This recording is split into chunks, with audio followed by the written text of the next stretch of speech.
Gator fans raring to go for another big one on a Saturday afternoon. College football coming your way from the Swamp. And hello again, everybody, and welcome on Sunshine Network Gator Football. Along with Ann Moore, I'm David Steele. Thanks for watching. Should be an interesting football game. The Florida Gators against the Florida A&M Rattlers. And this a sandwich game. The Gators last week playing a big one in Miami. Next week back home against Tennessee, a huge Southeastern Conference game. This one that could be very dangerous for the Florida football team. Well, David, you're very right. Extremely dangerous. When you've got a young football team, you always worry about a letdown, especially coming off the devastating loss last week at Miami, getting ready to play the SEC first game next week in Tennessee. But you can bet your bippy that Coach Zook and his staff have done everything humanly possible to get these young guys ready to play this week. So I don't expect a letdown at all. Well, let's take a look back at last week's game against Miami very briefly. I want to ask you that. What do you think that young Florida team learned from last week's loss? Well, I think that young football team learned that it's not over till it's over, that you've got to play 4 quarters, that if you work hard at it, give yourselves a chance with all of the young guys that are now contributing for this football team. You've got Deshaun Wynn, who had the 65-yard run last week versus Miami. Dallas Baker, who's averaging over 17 yards per reception. And then on defense, you got Channing Crowder, a linebacker out of Atlanta, Georgia. Then there's Torian Charles, also a freshman linebacker out of Miami Northwestern, and then Jarvis Moss out of Denton, Texas. This year alone, there has been 10 redshirt freshmen that have already played, 16 redshirt freshmen, 10 true freshmen, and then 5 JUCO players. David, don't be surprised if we start to see some other true freshmen here today. Well, you're right. Jarvis Moss is expected to play. Joe Cohen as well expected to play for the first time for the Florida Gators. And then you've got the young quarterbacks, 3 young fellas that continue to get better and better. And in week 3, we'll see all 3 here again today, Nat. Well, these 3 guys have just done a fantastic job of running the offense, taking care of the football. They're all completing over 60% of their passes. And Ingo Martin is the guy that really makes this offense go up to date. You know, he has not turned the ball over at all. He's done a nice job of leading the offense. Then there's Chris Leaks. Also, last week, did a nice job of leading the Gators down the field. Had an opportunity to take them in for the score. Wasn't able to do it, but I think he learned a lot from that. And then there's Gavin Dickey, who has not gotten as many snaps, but has been extremely efficient. Young man out of Tallahassee, Leon, that has done nothing but done exactly what the coaches have asked him when he was on the field. These guys are learning on the job, and they get another lesson here today versus Florida A&M. All right, a couple of explosive offensive football teams today, and we'll be back with the opening kicks from the Swamp. Florida A&M from Gainesville coming up. Pop quiz time. What happens to an engine with too much friction? I'll tell you, it loses power. So you want to reduce friction, right, Tinkerbell? This is Quaker State, engineered to deliver a 10% lower coefficient of friction. In other words, it's even better than before, because too much friction. Touchy little gearhead, ain't he? Nice haircut. Quaker State peak performance. Grab a case of Quaker State motor oil at Advance Auto Parts. What does it take to be a winner? Intensity, hard work, and proper nutrition.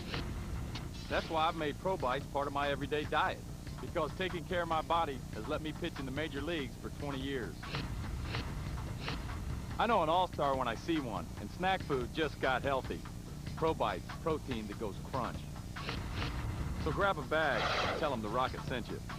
Available at GNC, Smoothie King, and other fine health food stores.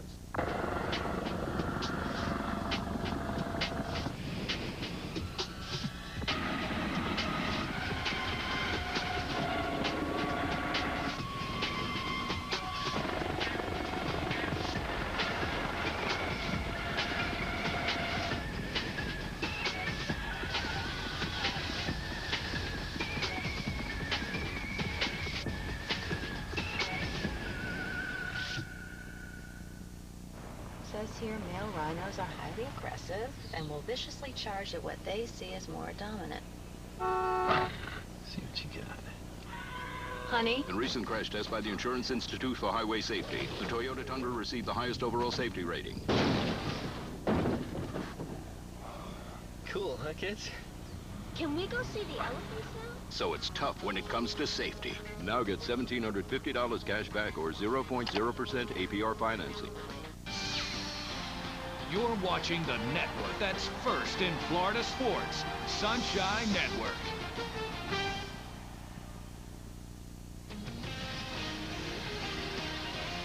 College football on Sunshine Network is brought to you by Steak and Shake, famous for steak burgers.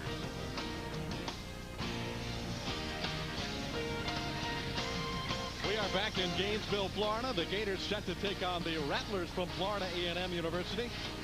49-year-old Ron Zook, second-year head coach at the helm of the Florida football program, looking to bounce back from a heartbreaker last week in Miami. And Billy Joe, the 62-year-old 10th-year head coach at the helm of the Florida A&M football program.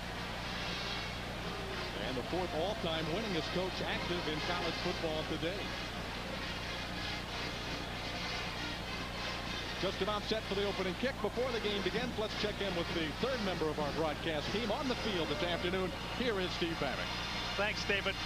Look for highly touted freshman fullback / H-back Joe Cohen to get some playing time. He did not play in the first 2 games, but a 6'2", 260-pound freshman from Melbourne is a load. And he will play fullback, also some H-back, and he'll be able to line up at tight end. Guys, I think he'll be an impact player in the backfield, helping out Rand Carthon and Deshaun Wynn. All right, we'll be looking forward to seeing number 20, Joe Cohen from Melbourne, Florida, making his debut along with number 94, Jarvis Moss on the defensive side of the ball. A couple of more true freshmen we expect to see today. And there is number 92, Paul Johnson, a freshman from Tallahassee, will kick off for the Rattlers. And for the Florida Gators, standing deep, number 8. Is Chad Jackson, and number 5 is Andre Caldwell. A couple of young return men for the Florida Gators, both possessing blazing speed. Caldwell had an excellent return last week back in the Orange Bowl. Bouncing into the hands of Caldwell at the 7-yard line. Caldwell down to the 29. Ball popped onto the turf. Florida A&M says they've got it, but the play has been ruled dead, and it is Florida's football at the 29. Sophomore Ingle Martin, who suffered the slight concussion last week in the second half in Miami, took him out of the game, but he has been very efficient for the Gators, second in the conference in passing efficiency.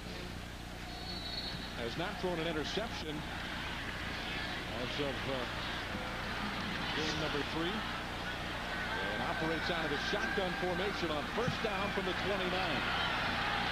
And Carthon in the backfield with Ingle Martin. Pump fake by Martin, goes over the middle. He overthrew his man. It's Levy Brown with the interception. Brown down the right sideline, and he stepped out of bounds at about the 24.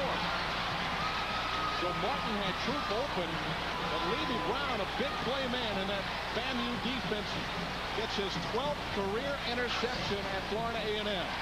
Well, David, Ingle really has his receiver wide open. This ball just sails on him as he overshoots Ben Troop, and Brown is sitting back playing the free safety. Comes up with the pick. Well, he is their big play guy in that secondary, the starting safety. His first interception of this year. And here is quarterback Ben Doherty leading the offense for Florida A&M, a junior from Washington State. And this is a wide open vertical stretching offense operated by Florida A&M on the option with Doherty keeping to the 24. Now Scott made the stop for the Gators. Florida A&M offensively, Cardon Alexander, great bloodlines. His dad Ray, an All-American at Florida A&M back in the early 80s. And on the offensive line, young group, Richard Bias, the senior, and the best blocker of that unit. 2nd and 6, Doherty completing a very soft cover by Johnny Lamar. He gave up plenty of room. And the reception made by Gerard Morgan. Now the defense tested early. After the interception, Ingle Martin's first of the year. Defensive line, senior Darrell Lee off to a great start. Brian Crumb getting his first start due to the injury of Tom McCullough. Darrell Dixon had the huge game last week. 7 tackles, couple of big plays. Fumble recovery as well for Dixon, and there's Lamar again covering, and it'll bring up a 4th down play. Great timing on the blitz by Channing Crowder as he hits Doherty as he's trying to release the football, David. Charlie Strong comes with an all-out blitz. A&M can't block it. They get some heat on the quarterback, knocks him to the ground, forces him to throw an errant pass. Juan Vasquez will attempt the field goal, a 40-yard attempt for the senior from Miami. It's got plenty of distance, and the kick is good. There is a flag on the play. And we'll see what that's all about. A 40-yard kick by Vasquez. He had plenty of leg in it. So we'll see what the officials have got. Referee Terry Brown. And it's going to be a 5-yard penalty, illegal motion against Florida A&M. Juan Vasquez was All-American for these Rattlers last year, David. Comes in, he's 2 of 3 on the year. Very strong leg, as you stated earlier. Now we'll try from the 35-yard line, so a 45-yard attempt for Vasquez. He kicked the last one about 50.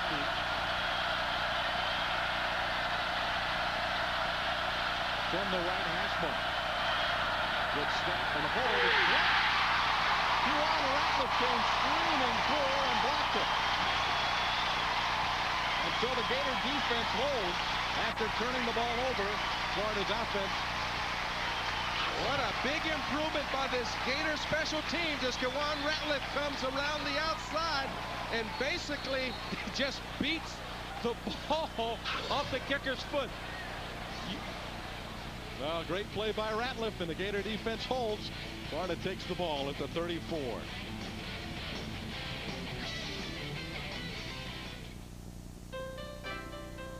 Walking through the grocery store, it's easy to get the feeling that our country has an endless supply of food, abundance and variety. It's what we've all come to expect. Meeting those expectations is the job of Florida's farmers. We work hard to ensure that grocery shelves are well stocked for you and your family. Because when you get right down to it, we don't just grow the food. We shop too. Safe, affordable, and abundant. Food for thought from Florida's farmers. We say yes. At a time when car insurance rates are going up, Florida No Fault is one company holding our rates down. There's only one sure way for you to know if you're paying too much for car insurance. You have to shop around. We now have over 700 employees to give you the very best in customer service. So call us at Florida No Fault and take advantage of our new lower rates. We offer great service at a great price, low down payments, and low payments. Why pay more? Save a lot of money, Florida No Fault. There's a neighborhood where you get only half of what you need. Local and long distance. Are you comfortable with only half the services? Now you can get it all with Bell South. Introducing unlimited long distance and local, combined with singular wireless and internet for great savings, all on one bill. Call now for up to $100 cash back. When you know where to get the whole answer, why sniff around a neighborhood that only offers half? Bell South. Listening, answering. Florida head coach Ron Zook is live in the studio for Gator Hotline. Coach and host Mick Hubert will take your calls, comments, and questions about University of Florida football. Gator Hotline with Ron Zook, live Thursday night at 7 on Sunshine. Big play, special teams. Juwan Ratliff, the blocked field goal attempt. We are still scoreless. Sunshine delivers all new Gator coverage this year. Live post-game reports every week. Turn to Sunshine immediately following tonight's game for Ron Zook's post-game press conference. Exclusive player interviews all coming up after the game. Halftime on first down. A 5-yard pickup for the senior from Key West. Let's check out Florida's offense. First, backs and receivers. Ben Troop, the intended receiver on that first throw, having a big year.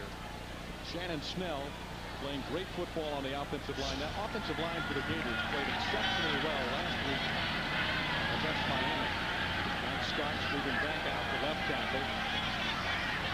Last weekend again starting at that spot today against Florida A&M. Carries the ball on second down and comes close to a first down. Brought down at the 43-yard line by Florida A&M. Dante North, number 43. And the Rattlers defensively. Sean Kelly and Jeff Green on the ends, two guys to keep an eye on. Shedrick Copeland is the emotional leader of that Rattler defense. And we've already seen Levy Brown come up with a big interception. The free safety with 12 career interceptions now at Florida A&M. The fullback is Cohen blocking in front of Hawthorne. Hawthorne is denied much progress at all, although his forward progress might have given him the first down. David, let's look at the path of Rand Carthon. He's got Cohen leading him in the hole. He comes back out the backside. You know, when you only need a yard, you've got to tuck in behind the fullback. Right there, if you tuck in behind the fullback, he's got a gap. You got some running room. That time he tried to cut it back on his own, had to get up in the air, and was stopped short of the first down. And it's fourth and less than a yard for the Gators, and they elect to punt the ball away early in the game. No score. We played just 3 minutes. Eric Wilbur, the freshman, moves it, and Dents will let it hit at the 5-yard line, and it is down at the 1 by Caldwell. What a marvelous punt by the freshman, Eric Wilbur. And Caldwell, showing that great speed, was down there to down it at the 1, where Florida A&M will take over. It is $24.99.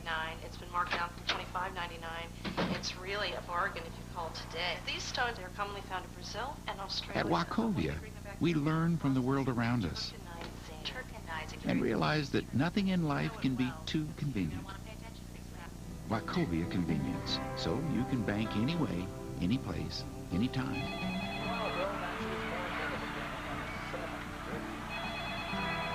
Wachovia. How good is Papa John's new pepperoni pizza?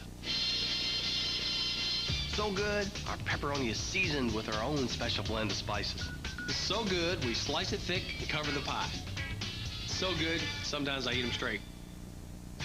Get Papa John's new large pepperoni pizza for just $8.99. Call today or order online at papajohns.com. It's so good at just $8.99. You gotta try it. Better ingredients, better pizza.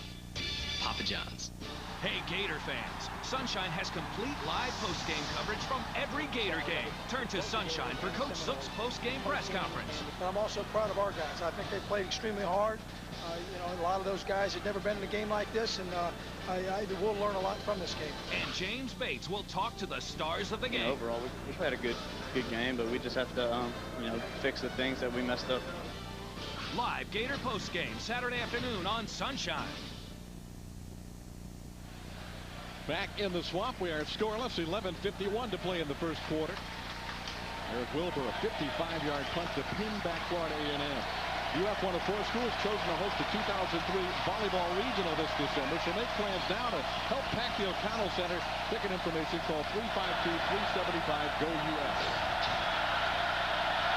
That is Jarvis Moss, number 94, getting his feet wet in the orange and blue. The rangy freshman getting his first opportunity to play. There's a good shot of Jarvis Moss, 6'7", 220 pounds. Very similar to Bobby McCray when he first came in. Very light defensive end at 220. And a one on first down. And back to Jermaine Shaw, and Shaw gets nothing. McCray in on the tackle for the Gators with help from his friends in the middle of that line. Bobby McCray had 3 tackles last week against Miami. 6 tackles for the year. His dad's a longtime coach down in South Florida at Homestead. And it is third down and 8 for Florida A&M.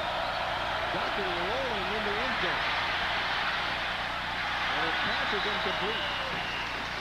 It might have been enough for a first down even if it had been completed. There is a penalty flag on the play.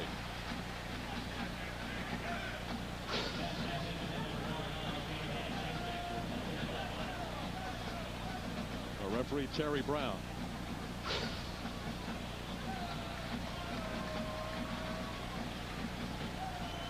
And the Gators will decline the penalty. Have a great chance for field position. Ineligible receiver downfield against the offense. There he is. The penalty is declined. 4th down. Referee Terry Brown, lead official. And Florida A&M forced to punt the ball. Raymond Miller standing back with his heels on the end line. A&M Rattlers at the 45, awaiting the punt. It is blocked. Herring got a piece of it. I think it's going to trickle at about the 26-yard line, or what was maybe McCullum.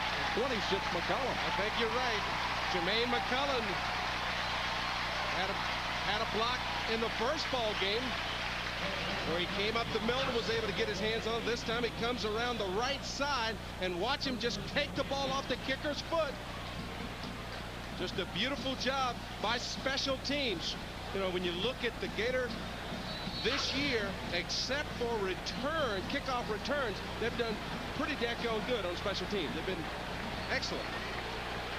Just had a couple of lapses on long kick returns, both which won't answer San Jose State and Miami.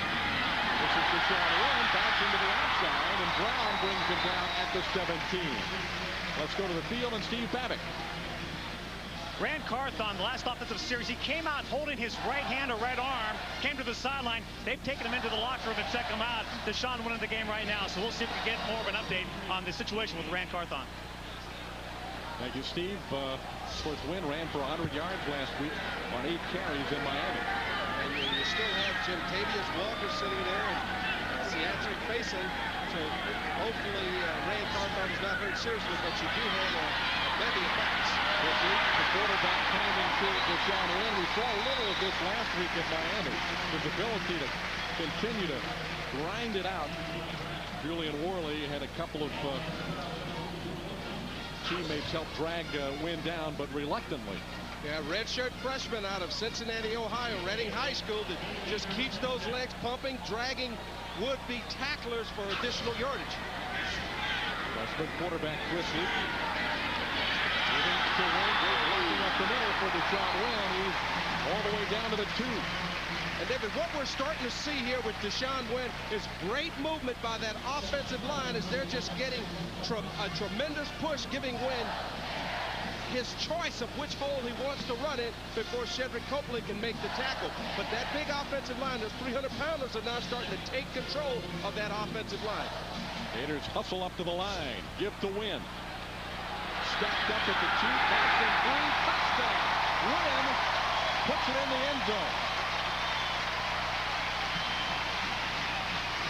Well, this is a young man, David, that refused to be denied pay dirt.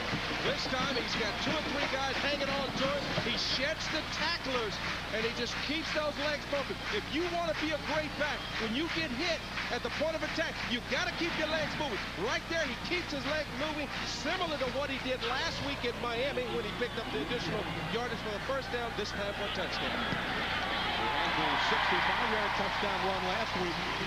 This one not so spectacular, but the Leach extra point makes it a 7-0 lead. Florida early in period number 1.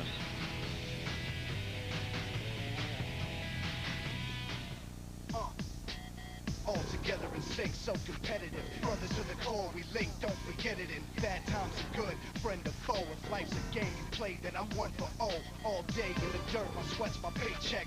Brothers to the core.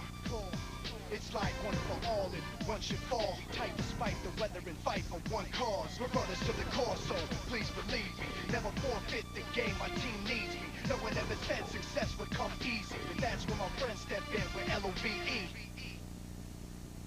The adventure continues. October 10th, opening night, presented by Alltel. When the Southeastern Division champs, your Bolts, take to the ice against the Boston Bruins. Get your seats for Lightning Hockey today. Lightning 6-packs start at just $75. You've got to get a 6-pack and see the Bolts opening night. Call today for the best seats and ticket blends. Call 813-301-6600. If an 80,000-seat stadium can have a retractable roof, if a 60,000 horsepower submarine can run silently, if a 2-year-old can have 4-wheel steering, why can't you?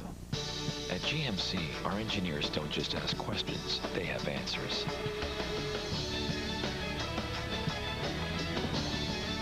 GMC professional grade engineering. It's not more than you need, just more than you're used to. Deshaun Wynn puts the Florida Gators on the scoreboard with a 2-yard run. The Gators lead the Rattlers 7-0. Matt Petrovich preparing to kick off for the Gators. And standing deep for Florida A&M, number 82 Roosevelt Kaiser and number 4 Maurice Demps.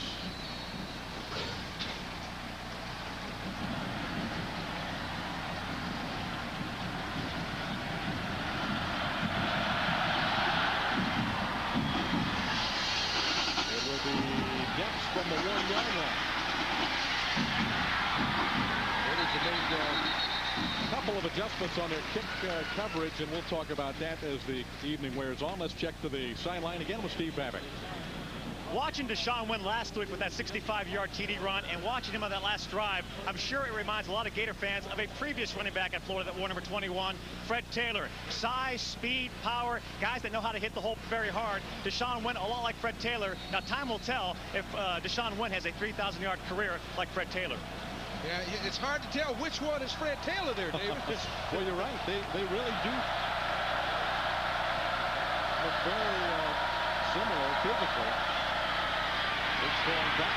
There's a nice hole for Pompey. The Florida A&M has its best offensive play from scrimmage. Pompey batters it out to the 31-yard line before brought down by Gus Scott. David, this is a very similar offense to what the Gators run, where they'll line up in shotgun and they'll run the football from there, where they show pass and then hand it off to the back that's standing next to the quarterback. Big hole up the middle for Pompey as he picked up the first down. All the way out to the 31. Doherty. And the end around, that is Miller. And Miller steps out of bounds at the 33. Johnny Lamar there along with Scott to make the play for the Gators. One of the interesting things about this Rattler offense is Ben Doherty calls his own plays. You know, they're in a hurry-up offense throughout the ball game, and he's a very sharp guy. Here he comes. He thinks this is a Gator defense that's going to over-pursue. He comes with a reverse early in the ball game, trying to make everybody stay at home. Hopefully they'll pop one that way. Very attractive aspect of this football team as far as bringing in quarterbacks to play. Quarterback has all of the decision-making power. As Doherty completes the pass to Demps, out of bounds at the 38, couple of yards short of a first down. Billy Joe is up in the press box. Right, Billy Joe's up in the press box. He looks to the sideline to get some idea of what he's got coming in, and then he calls his play. One thing this forces the young man to do is to learn the defense, learn the offense, have some idea when he calls the play, what he's looking for defensively. And 4 wideouts, 1 back. Billy Joe pointed at the Gulf Coast offense. It is a fast-breaking attack with no huddle. Doherty throwing. Oh, a dangerous throw, but it is caught by number 81, Morgan. His second catch of the game. And it should be good for a Rattler first down. Well, that particular time, Johnny Lamar didn't see the release of the football. He was in man coverage, so he was watching the receiver all the way. If he sees the release of the football, he steps in front of this for an interception. There he's going for the tackle and doesn't see the football coming.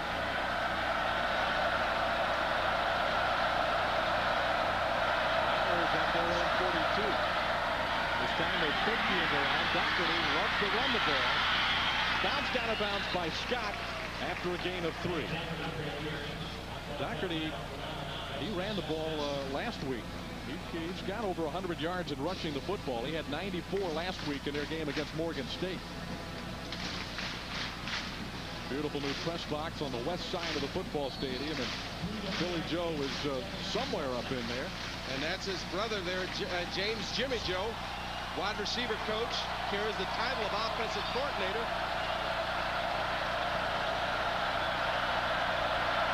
Doherty, the freewheeling quarterback out of Elmer Washington. Second down at 7 from the 45. There's a strike to pass caught at the 49. That's Rod Miller. And going to be about 3 yards short of a Florida A&M first down.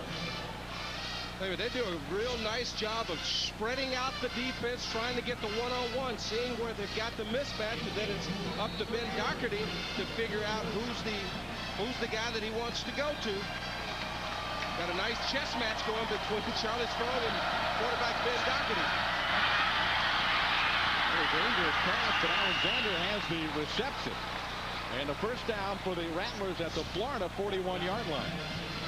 Well, 2 now have almost been picked off by the Gators. Well, and that's the thing that the quarterback looks at as you start to get closer and closer to it. Now he wants to, he'll try and go up top, and that's where you've got to be alert and not make that mistake. Right there, Johnny Lamar, you've got to be short of the tackle. You can't be grabbing. You got to hit. You got to stick that receiver, punish him when he kicks the ball in front of you.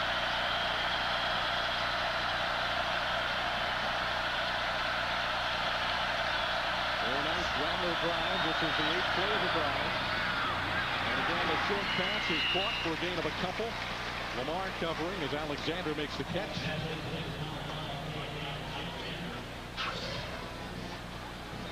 If you look at your screen there, you'll see Bobby McRae coming on the blitz. See that he can't get there, and the ball actually goes right through his hands.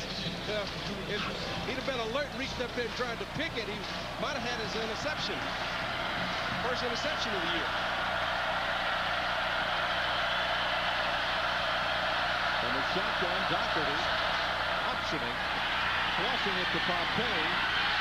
It's running by Pompey to the 30-yard line, and good for another Florida A&M first down. Rashard Pompey, a walk-on last year, now the sophomore from right there in Tallahassee. And this is all Rashard Pompey because the Gators are in perfect defense, and then they just overrun this. As you see, Reed Fleming gets blocked out. You see Thomas overruns it. He cuts it back, picks up a first down. Doherty throwing it for the end zone. His receiver got tripped up in a battle with Kewan Ratliff. No flags. And it'll be 2nd and 10. Alexander well covered by Kewan Ratliff. And Coach Charlie Strong said if they're going to run this Gulf Coast offense, we're coming after them. And you'll see Gus Scott coming into your picture, gets a hand on Doherty just as he's releasing the football, forcing him to throw an errant pass. Numbers on Doherty. Play number 11 on the drive for Florida A&M. Couldn't bring it in. Gerard Morgan, the intended receiver, the freshman from Dallas, Texas. And that'll bring up 3rd and 10. Well, the Rattlers get what they're looking for. You've got Morgan going down the left side of the field, but he sees Daryl Dixon out of the corner of his eyes. So Doherty knew that he had a guy wide open. He just overshot him. Morgan was not able to make the catch.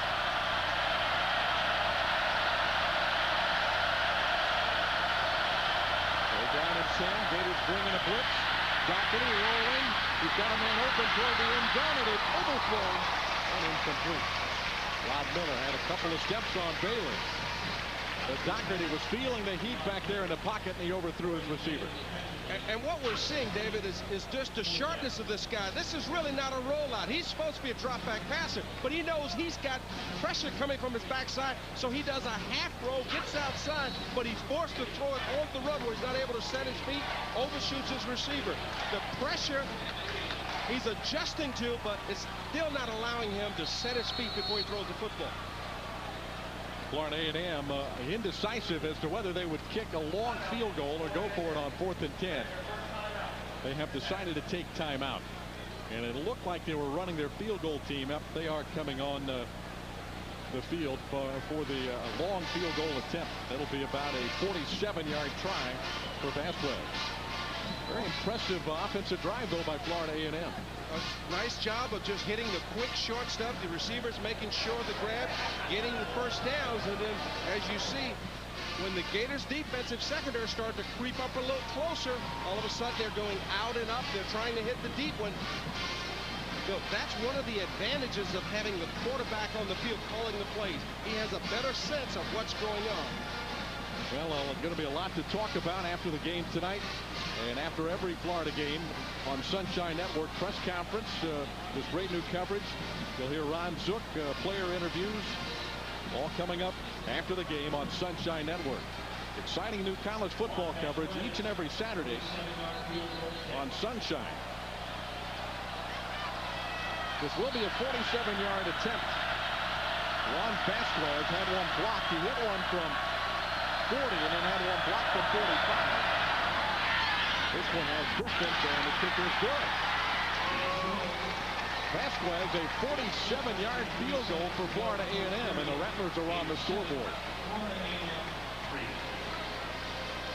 Well, for those who were wondering whether Vasquez would be shell-shot after hitting one, getting it taken off the board with the penalty, and then getting it blocked by Kawan Ratliff, he comes right back, and it's true, right down the center. You see why this young man was All-American last year. Florida A&M has a solid kicking game with Vasquez and Damon Miller, their punter. And you saw the strong leg of Vasquez there, a 47-yard field goal to cut the Florida lead to 7-3. Fresh off their 2-1 defeat of East Carolina on Friday night, Becky Burley's Gators soccer team will host Big 12 Power Missouri on Sunday, September 21st at 12:30. The first 1,000 fans get bucket hats, courtesy of Sunshine Network, and admission is free. And David, that was the first points this year in the first quarter by these Rattlers, so they've got to be pretty excited to come down and drive the ball down the field after going down 7-0 and getting some points on the board. Well, they drove it 13 plays, 55 yards, and marching 100. Having a big time, hooping it up. Over on the east side of the stadium. Webb kicks it deep. Jackson and Caldwell standing back there. It'll be Jackson from the goal line. Jackson hit at the 18, and down he goes at the 20. That ball might have been fumbled. Nope, they're going to say that Jackson was down. Or are they? Well, it is Florida A&M football. Jackson did fumble it, and the Rattlers have recovered. Dennis Johnson is the man who fell on the ball. Well, one of the things, if you're going to be a return specialist, you've got to put the ball away. And once you go in traffic, you've got to realize that they're coming after the football. And right here, he runs into his own man, number 83, which is Carpenter, and the ball comes out. You know, you've got to put the ball away. Big mistake by the freshman, true freshman. Florida A&M with the ball at the Florida 20-yard line. Second Gator turnover of this first quarter. The Gators didn't turn the ball over last week in Miami until the last offensive play of the game. Doherty overthrows Dix. It'll be 2nd and 10 for Florida A&M.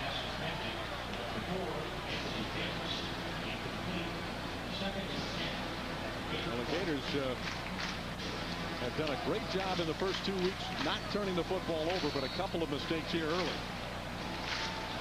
Well, when you look at what's happening, you would think that maybe they've underestimated this other football team, but realistically, you know, you've got to give Florida A&M some credit for coming out playing very hard early on. Across the Ponto, he is taken down behind the line of scrimmage at the 23-yard line. McCray was there along with Dixon. And a nice defensive play by the Gators. Well, Doherty comes out. He's running the option there, as you saw Jarvis Moss into your picture, but nice job by Daryl Dixon of getting outside, coming up, making the tackle in the backfield. Loss of 2. Dixon had a big game against Miami last Saturday night. There is a flag drop.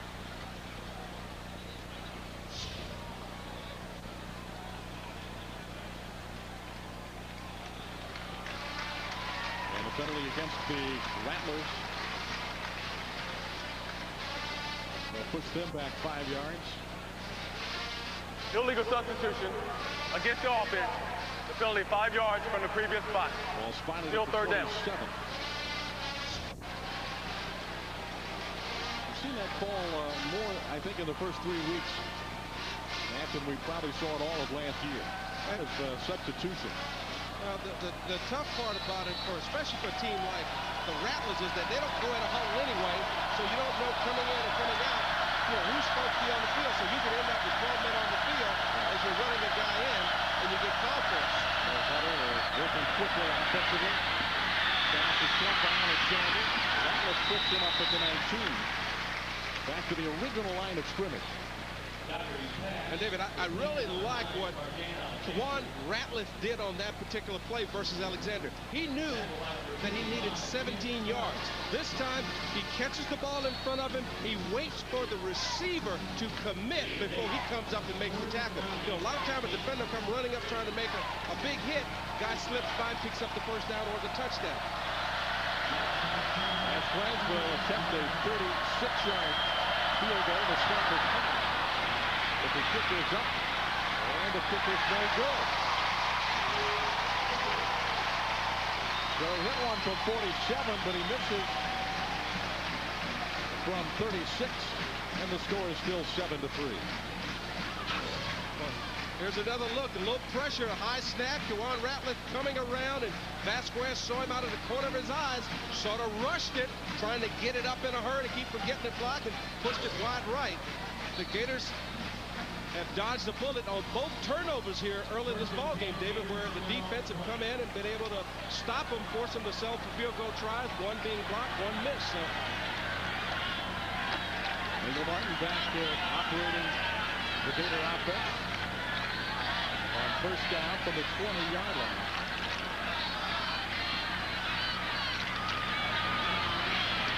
Martin over the middle, and he's got his receiver at the 34-yard line. Well-thrown ball to Jamal Cornelius. And the tackle made by Justin Cooper. And a beautiful job by Cornelius of finding the soft spot in the zone, David, and sitting down. Young receivers sometimes will run through that open area. Now watch the open area. Watch him just sit down and wait for the quarterback to get him the football as he's running a dig route. First catch for the redshirt freshman. Here's his set. He got a great block from Deshaun Wynn, and Cornelius all the way out to the 45-yard line and near another Florida first down. Chris Gilchrist makes the tackle, but good blocking by his fellow receivers as well as Deshaun Wynn. Now, nice job. He takes his time, reads the block of Wynn, gets upfield, picks up the first down. Excellent running. Stuffed at the line of scrimmage.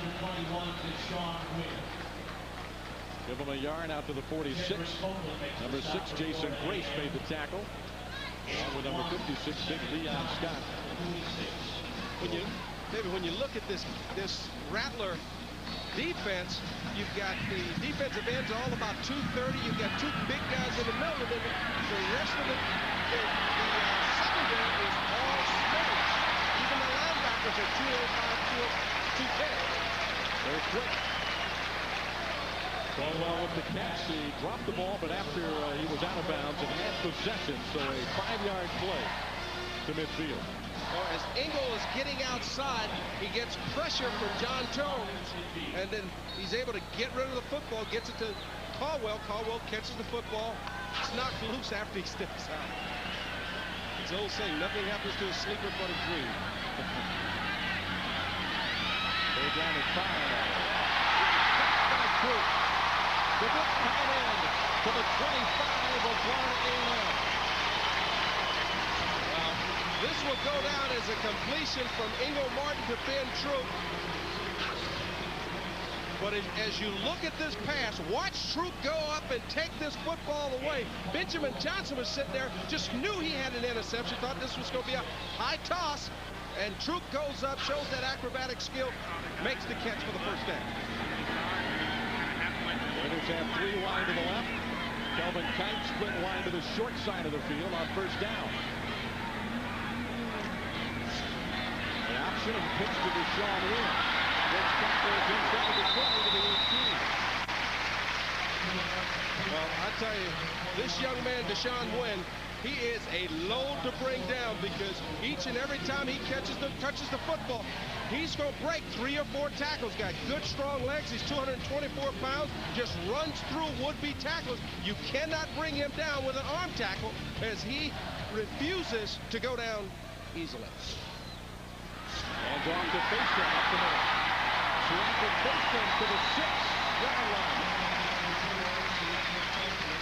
Grayson Cooper perhaps saved a touchdown for Florida A&M, but great blocking up front. Faison picking his way up the middle. Tremendous blocking by Shannon Snell, Matt Stark, Mike DeGore, Lance Butler, and Randy Hand. And it doesn't matter who the running back is, they're getting big seams to run through. Flag is dropped. And the Gators first and goal at the 6-yard line. We'll see what this call is.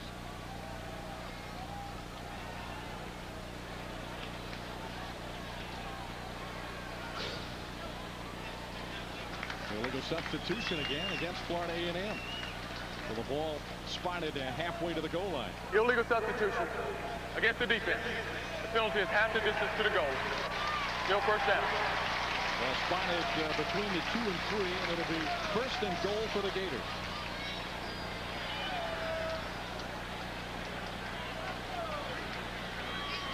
Gators are running the ball exceptionally well here this afternoon. They come into the ball game averaging 166 yards per ball game rushing the football. Big turnabout from the Steve Spurrier days. There you see Ingle Martin extremely efficient, had the one errant throw where the ball sailed on him, and Brown comes up with the interception. Well, Martin had a string of 43 consecutive attempts without an interception, broken on that first throw of the afternoon, picked off by Levy Brown. College football on Sunshine Network is brought to you in part by Dodge, Ram Life by the Horns, and by Papa John's Pizza, the official pizza sponsor of the Florida Gators. Ben Hill Griffin Stadium, the Swamp. Florida leading Florida A&M 7-3. Timeout taken by the Rattlers. And the Gators sitting first and goal at Florida A&M's 3-yard line. On this drive, Ingle Martin, you mentioned it, his efficiency has been perfect. 4 out of 4 throwing the football for 54 yards. Nice running by Deshaun Wynn and Seatric Faison. And the Gators have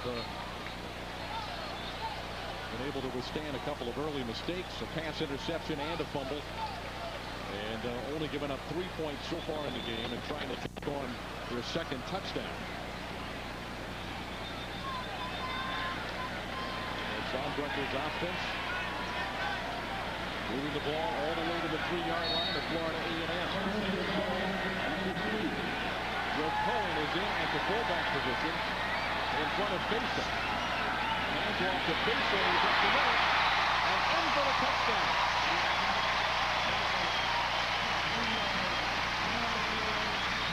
And David, the Gators come with their jumbo package where they bring in true freshman Steve Risler at the right guard. They take Lance Butler, moves him over to the weak side tight end, and they just stuff it right up in there.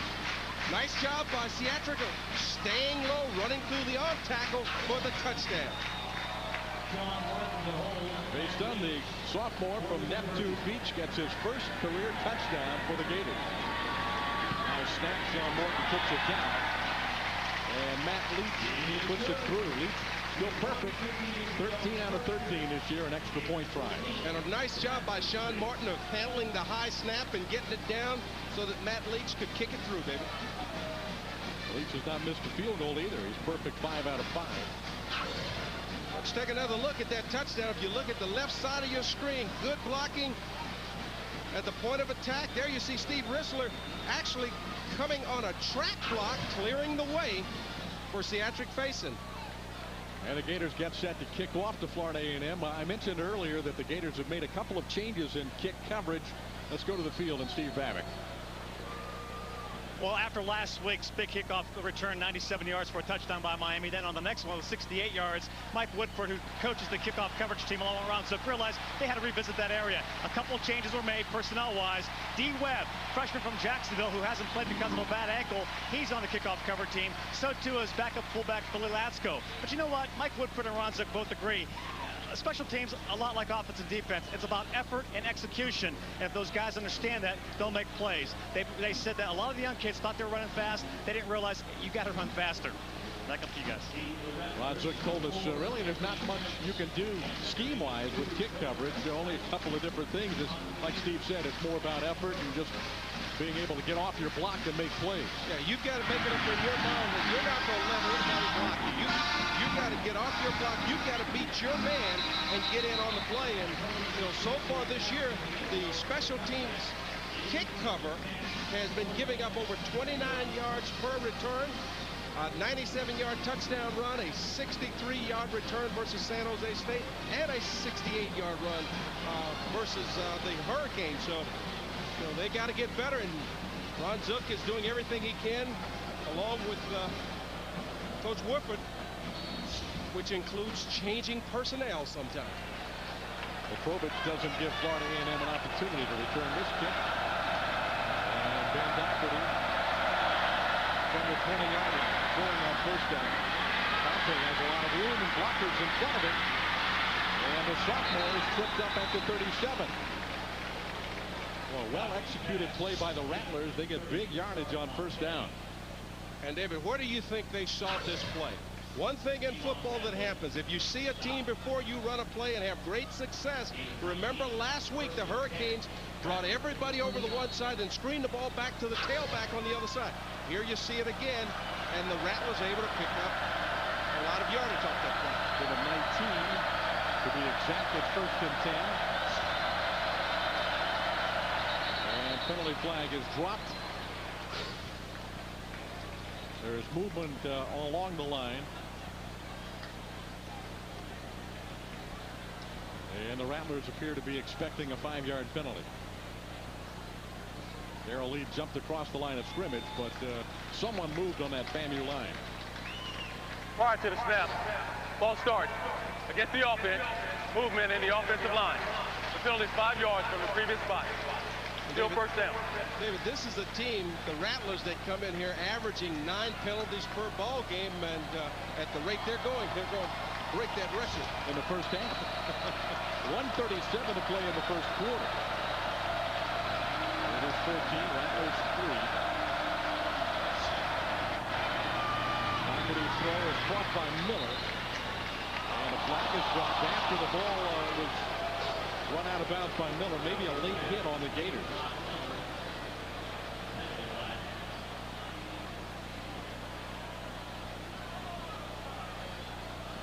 And that would be a play that would certainly not make the coaching staff happy over on that Florida sideline. Personal foul. Late hit out of bounds against the defense. The penalty is 15 yards from the end of the run. Automatic first down. A 15-yard penalty against the Gators for the late hit. And David, you know, that's probably going to be called against Johnny Lamar. And, you know, you always hear me talking about wide receivers, being aware of where you're at on the sideline. Well, as a defensive back, as a defender, you also got to be aware when you're close to the sideline and pull off. Rattlers in Florida territory again at the 45. They spent most of this first quarter on this side of the 50. And Doherty completing another pass with Farrier all over Miller, but a nice catch by Ron Miller. Junior from Sarasota.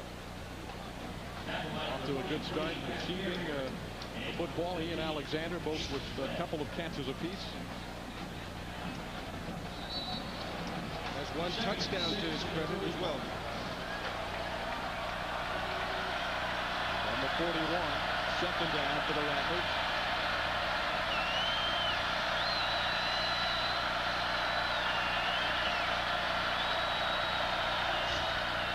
It to Pompey. A lot of blue shirts over there, and they drop him at the 37. Darrell Lee, the senior from Kirkwood, Missouri, able to close the door on the corner. Nice job by Darrell Lee of reading the pitch and then coming down the line of scrimmage to make the tackle for a very short gain. You know, Rashad Pompey is 5'10", 199 pounds, but he runs a lot bigger than 199 pounds. Now 3rd down and 3 for the Rattlers.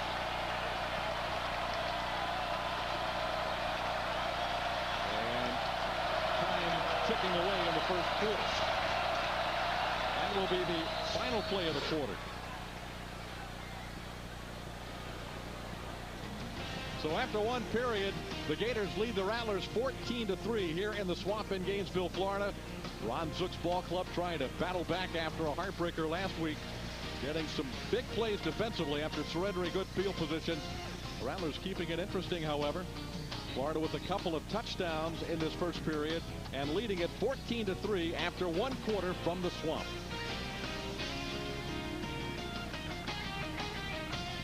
This season, Sunshine Network makes College Football Saturday a day-long event. We call it Tailgate Saturday. We start by previewing all of Florida's major teams with the Bubba Burger College Kickoff Show at 9:30 a.m.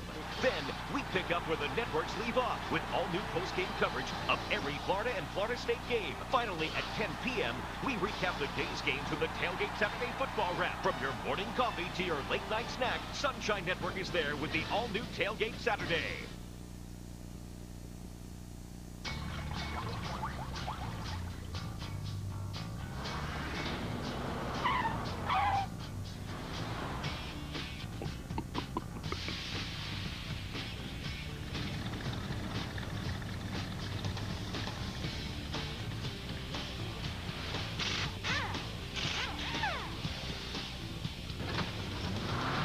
Make it count. Make it discount. Discount Auto Parts. What does it take to be a winner? Intensity, hard work, and proper nutrition. That's why I've made Pro Bites part of my everyday diet, because taking care of my body has let me pitch in the major leagues for 20 years. I know an all-star when I see one, and snack food just got healthy. Pro Bites, protein that goes crunch. So grab a bag and tell them the Rocket sent you.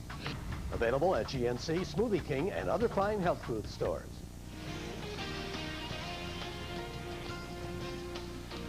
Back in the Swamp, the Florida Gators, the Florida A&M Rattlers meeting for the first time ever. And the Rattlers bringing a nice contingent from Tallahassee and all around the Sunshine State. Another sellout crowd here in the Swamp. 86 consecutive sellouts, dating all the way back to 1989. Florida A&M with the football at the Florida 38-yard line. And it'll be a 3rd down and 3 coming up for the Rattlers. First quarter stats, the Gators just 10 yards more than Florida A&M, 111 to 101. Florida A&M has been able to move the football both on the ground and through the air. The Rattlers actually have possessed the ball a couple of minutes longer than the Gators. Almost 9 minutes time of possession for Florida A&M in the first quarter. 3rd down play. Morgan, the intended receiver. It is broken up by Johnny Lamar. Had one-on-one coverage, but Lamar, who played so well last week in Miami. Very unfortunate for the Gators that he was injured. He cramped up, had to leave the game for a significant portion in the second half, and that certainly was a factor against the Gators last week versus the Hurricanes. You're right. When Johnny Lamar went out last week, that really hurt the football team, and that just showed you how good he is on coverage, as he had great coverage, and at the last minute stuck his hand up in between the receiver's hand to deflect the football away without getting the penalty. Leonard Miller gets the punt away. Line drive, and it sails into the end zone. Special teams have been a problem for Florida A&M as well. They had a field goal block in their game 2 weeks ago against Alabama State. Almost had another one blocked, so they've had some issues to work out on special teams as well. Well, most programs really don't think as much. They don't spend as much time working on special teams as they do offensively and defensively. And unless you just got great players and tremendous talents, sometime it'll come back to haunt you if you don't pay special attention to it. This is the Gators' 6th offensive possession. Martin has thrown the quarterback all but one pinballing off of defenders to the 35-yard line. Deshaun Wynn, very impressive young running back from the Buckeye State. Well, you get good pursuit by number 13, Jeff Green, and then you see him just run out of the arm tackle to Jeff Green. He's holding on for dear life, and just another excellent run as you saw Deshaun Wynn started to go to his left, saw Green move back to his right, picked up first down yardage.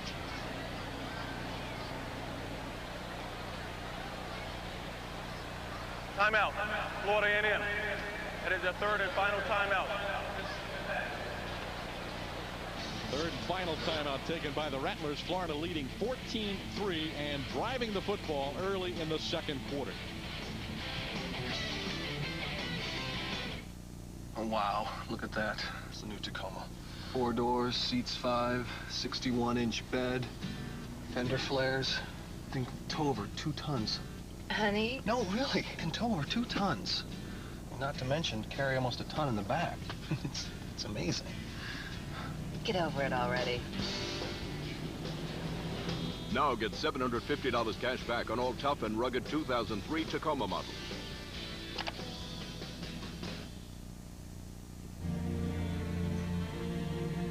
Man, I can't believe I shanked that 3-iron. I should have used a wood.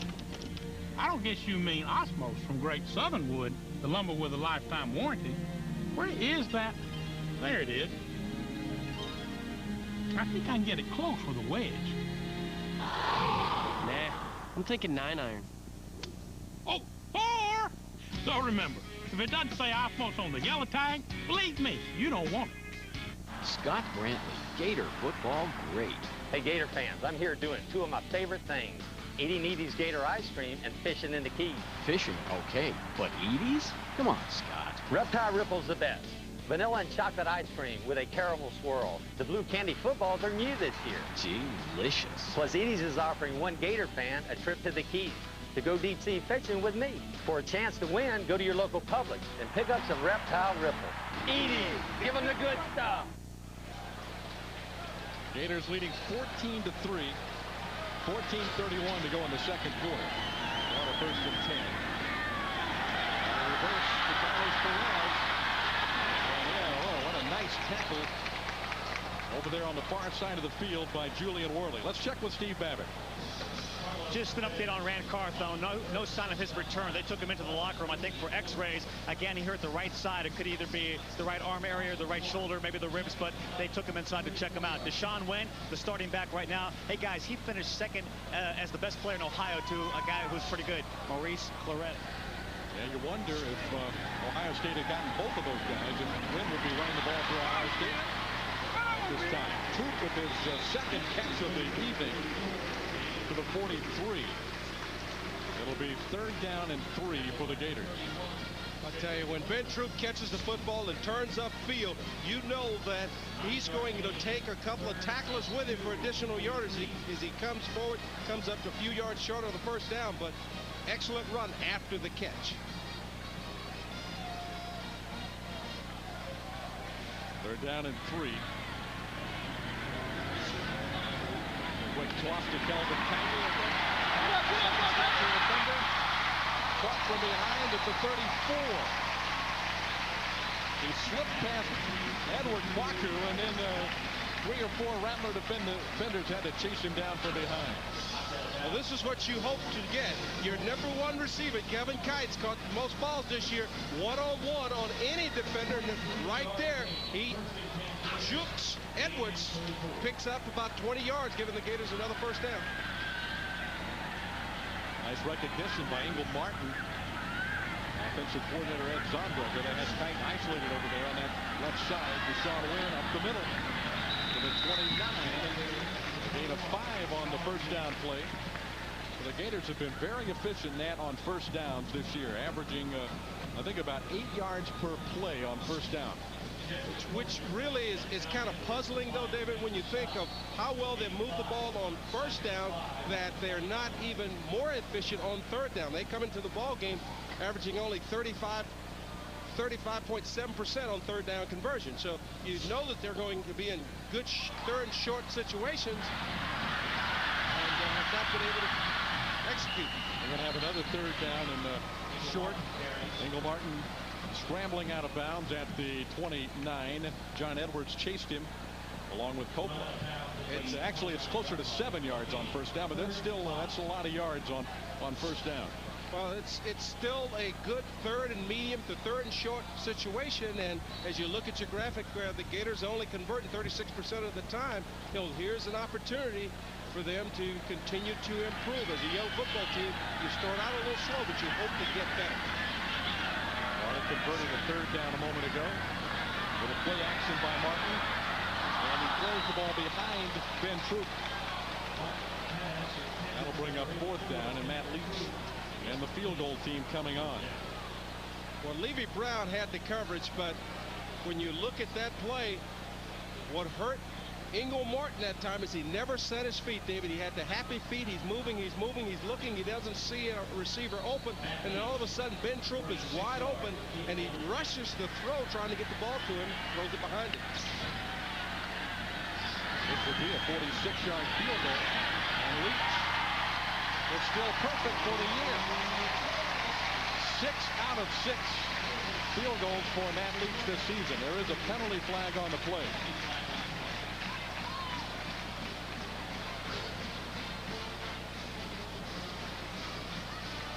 Well, it's going to go against the Gators, illegal motion. So now, do you try it again? Leach had plenty of distance on that one. Florida A&M had one called back very similarly in the first quarter, and then had their second attempt. Illegal formation against the offense. Only 6 men on the line of scrimmage. The penalty is 5 yards from the previous spot. Still fourth down. And the Gators will try the long field goal. This will be a 51-yard attempt for Matt Leach, and it would be the longest of his career.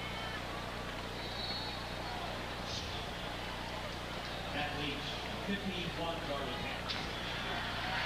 The snap. Line drive kick is no good. Wide left.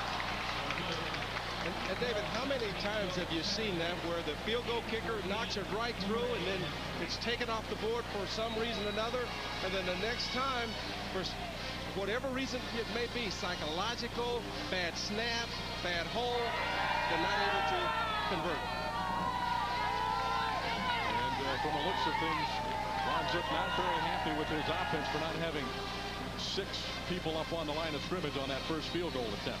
And I think what happened is that they only had 10 men on the field, and the tight end didn't make it in, and because of that, they didn't have enough people up on the line of scrimmage.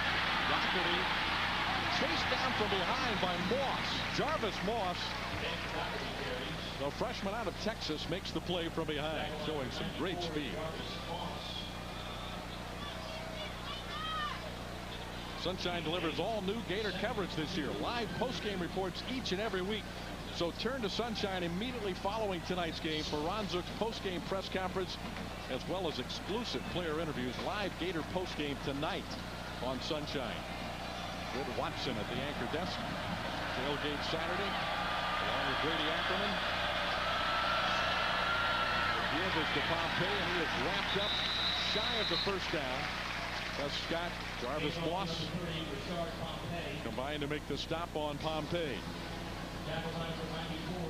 Gators get great pressure from both sides of the football. Meeting at the tailback in the backfield, throws it for a loss.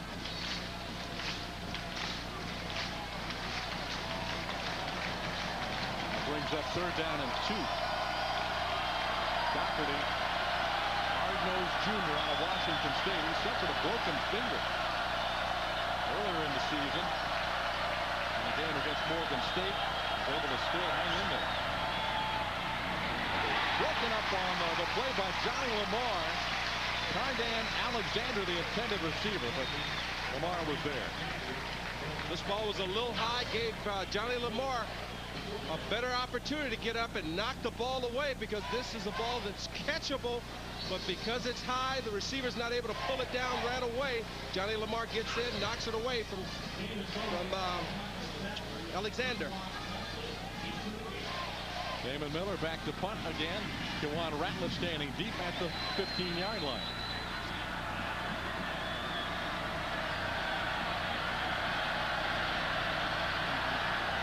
Well, it looked like they were trying to snap it to the up man, but couldn't do it. And Miller's in big trouble. Down he goes at the 40-yard line. And it appeared to me that that ball was supposed to be snapped to the up man, because he reached up to try and get it. The center snapped it back to the punter, and it was a broken fake punt, I think. Well, what happened was somebody forgot to tell the center that this was a fake punt, and he was supposed to snap the ball to Pompey. Instead, he snaps it to the punter, and the punter has to take off running.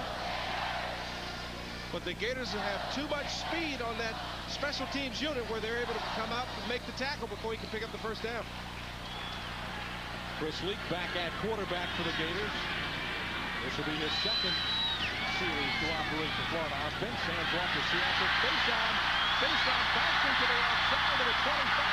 Gets two tackles inside the 20. Finally taken out of bounds at the 17-yard line.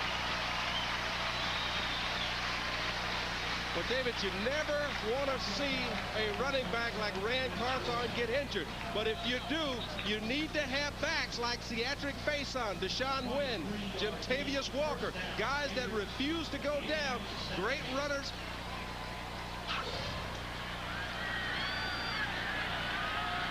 Already almost 40 yards for Faison, and he gets more on the 1st and 10 inside the 15 to the 14-yard line.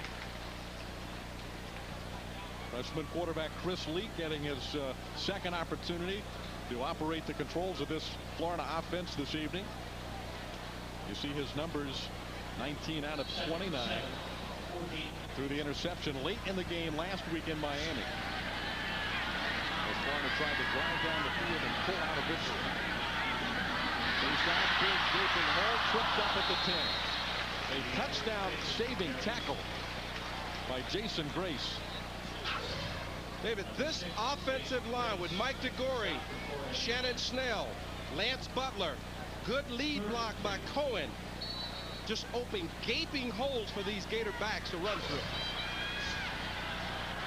Again, it's Cohen and Faison in the backfield. Faison running behind the big fullback to the 6. It'll be a 1st and goal for Florida. And David, this was a crucial 3rd down. We talked about the Gators' ability to convert on 3rd down. It's 3rd and short. Cedric Faison gets stuffed in the hole, but watch him continue to pound his legs. Falls forward for the 1st down.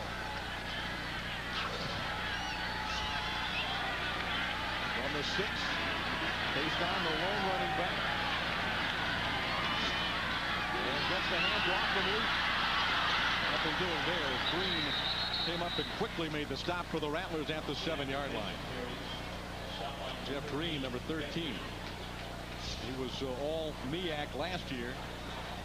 Did not play the year before with the bad knee. The other end for this team, number 42, Sean Kelly, had knee problems last year and missed all of last season. 2 years ago, he was a Black College All-American. So they're pretty good on the ends there with Green and Kelly. Finally have them playing together for practice. 2nd and goal. Leak looking to throw. Weird looking play that time as Troop kind of tried to peel off of Jackson. They were sort of setting a pick over there on the right side of the field, and broken up quickly by Florida A&M. And a good job by the receiver has been Troops going out to try and get this block. But you see Chad Jackson, he comes back to meet the football because they're in man coverage, and Worley is all over at the snap of the ball. His press coverage, and you've got to come back to meet the football. Good heads-up play by Jackson. The receiver stacked up to the left side. Sean Wynn in the backfield now. Leak throwing it deep in the game. Touchdown, Ben Troop.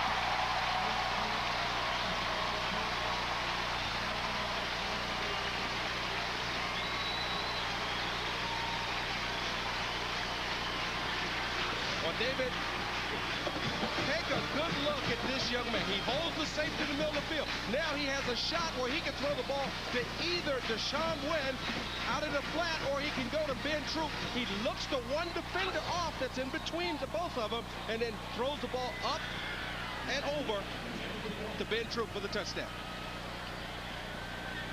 So Leak, his second touchdown throw of the year. And Troop's first touchdown catch of the year. And the extra point by Leak gives the Florida Gators a 21-3 lead with 7:56 to play in the first half. Leak looking left and throwing right deep into the corner.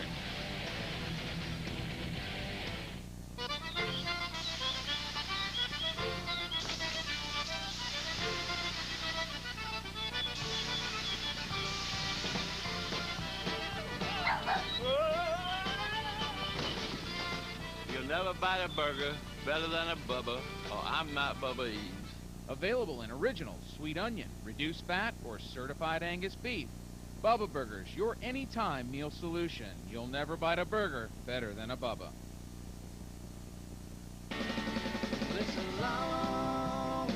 The South is where champions live, from the blacktop to the bayou. Now here's another, the heavy-duty champion, the totally redesigned Dodge Ram heavy-duty pickups. The longest-lasting, most powerful line of trucks, with an all-new engine, a 5.7-liter Hemi Magnum backed by Dodge's 770 powertrain limited warranty, or an available high-output Cummins diesel covered for 100,000 miles. This champ only hangs out at Truckville, your new South Dodge dealer. I learned a long time ago that when you coach great athletes, there are just some things you don't fool around with, like the fundamentals of the game, blocking and tackling. That's why Simply Orange is the official sponsor of the Florida Gators. Simply Orange has all the fundamentals. It's 100% pure Florida orange juice. It's just the basics. Not flavored, not sweetened, not from concentrate. A simply fresh squeezed taste. Simply Orange. Simply unfold around with. College football on Sunshine Network is brought to you in part by Shands Healthcare. Visit us on the web at shands.org. And Great Southern Wood. For building outdoors, yellow is your color. Well, there's Chris Leak, the 18-year-old freshman out of Charlotte, North Carolina. He had just thrown a 7-yard touchdown pass to Ben Troop to give the Gators a 21-3 lead. And Petrovich again bangs the ball deep into the end zone, so Florida A&M will bring the ball out to the 20. Let's get another look at the touchdown throw, Nat. You really like the freshman, the way he looks off the safety. I love the freshman because he's moving the defense with his eyes, knows where he wants to go with the football, makes a great throw up and over, high and away, where only his receiver can catch the football. If it's not caught by his receiver, it's an incomplete ball. And as you point out, Wynn was also open a little short of the goal line, so he really had a couple of options over there. But there was a chance if you try to get it to Wynn, if the defender breaks on him, he can pick it.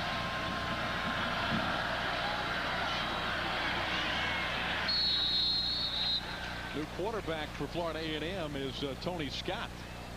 Tony Scott carries. So Tony Scott, the signal caller, he's been in the program a couple of years, a sophomore from Decatur, Georgia. But Ben Doherty had taken most of the snaps the first couple of weeks of the season. So we don't know if anything's wrong with Doherty or if they're just going to get Scott some snaps, but here he is, a sophomore from Decatur, Georgia. Ben Doherty has had the ball on 6 possessions, and the Gators have done a great job, except for one series where he held it for 13 plays. They got a field goal out of this. Scott throws it away. Ratliff with the interception. Dewan Ratliff to the 29-yard line of the Rattlers. Couple of receivers were over there. The ball was thrown too high, and an easy pick for number 1. And this ball just sailed on Tony Scott. And Dewan Ratliff is in good coverage position as he's got Alexander. He's sitting back, sees the release of the football, and this thing is wobbling as it comes out of the quarterback hands. Now watch him tuck the football away. He sees he's in traffic. They're trying to snatch it out. Good, smart football player, Dewan Ratliff. His first interception this year, his 5th career interception. And the Gators with the ball at the 27-yard line of Florida A&M. Eagle Martin back at the quarterback position, and Rand Carthon back in the game as well. Carthon gets the hand off. Puts into the short side of the field, wrapped up at the 21-yard line by Kwaku, number 21. And David, this formation is so tough on the defense when you even split the tight end out. You got 3 receivers out to the wide side right. You got 1 receiver to the wide side left. You're showing pass, and you run the handoff draw to the tailback with no middle linebacker in there. And a big gain on first down. It'll be second down in a couple. Right down up the middle. First down for the Gators as Rand Carthon runs the ball to the 13-yard line of Florida A&M. Tackle made by Jeff Green. Jeff Green goes unblocked, but the way this play is designed, he's got to worry about containment first and then react after seeing the handoff. This gives Rand Carthon a running start to turn it upfield as he picks up for first down. Well, Rand Carthon sitting in the locker room, a little injured, and these guys are running up and down the field, and Rand says, you know, I think I better get back out there. Sean Wynn, Sanford face-off, both running exceptionally well. This time it's Carthon from Martin on the option. Levy Brown makes the tackle at the 8-yard line on Rand Carthon. Carthon picks up 5 more yards.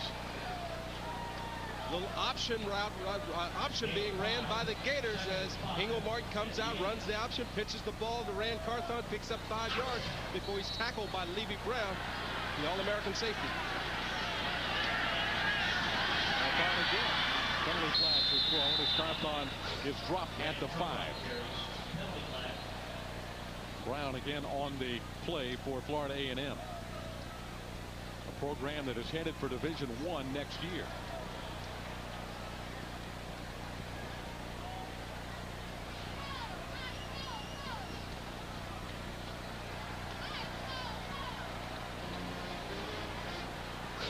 Illegal substitution against the defense. That's the 3rd. Penalty 5 yards from the previous spot. Still second I down. don't understand it on defense. I understand it on offense, but is it 12 men on the field? I mean, what is illegal substitution defensively? That's all I can really think of. They spot the ball at the 4-yard line. It'll be second down and a yard for the Gators.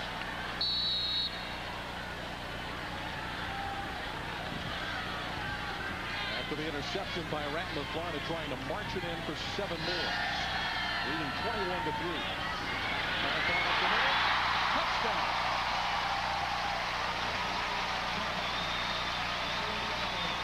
So now Wynn has scored a touchdown. Faison has scored a touchdown, and now Rand Carthon puts one into the end zone. 3 tailbacks, 3 touchdowns for the Gators in the first half. And this is just great blocking. Look at Big Mac Starks. He drives Finney all the way into the end zone and basically pancakes him.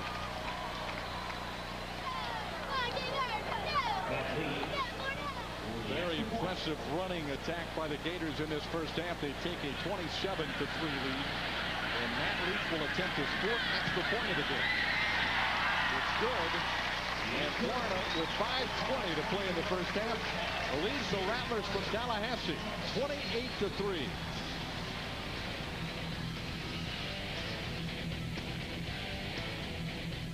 This football season, Sunshine Network and Steak and Shake have teamed up for their 2003 Florida Football Handbook. Schedules, analysis, depth charts, college and pro, we've got it all. Pick one up free today at your local Steak and Shake, famous for steak burgers.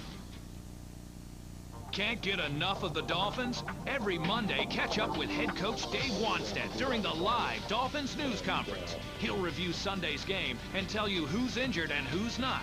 Dave Wanstead Live, Monday at noon on Sunshine.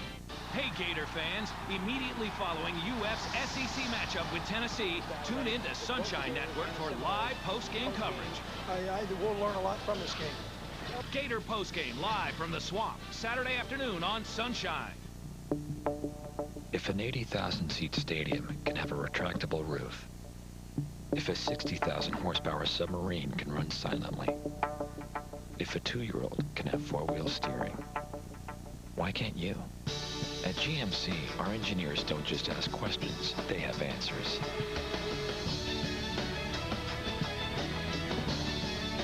GMC professional grade engineering. It's not more than you need, just more than you're used to.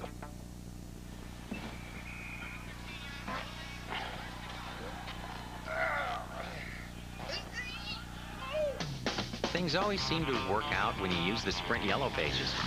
The best red Yellow Pages.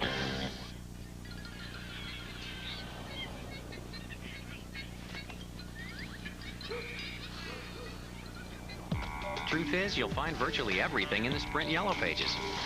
The best red Yellow Pages. We're back in the swamp where Florida has taken a 28-3 lead over Florida A&M. 5:20 to go in the second quarter. KTK Gainesville Sun Gator Kids Club is gearing up for a big year in 2003-2004. Membership information is available on Gatorzone.com, and kids at 8th grade under are eligible to join in the fun. A lot of youngsters out at Ben Hill Griffin Stadium tonight on a beautiful Saturday evening. And the kick by Petrovich is downed again in the end zone. That's 3 consecutive kickoffs by Matt Petrovich, which have not been returnable by Florida A&M. That's the best way to cover those kicks. Give them a chance. The identical same thing I was thinking there, Dave.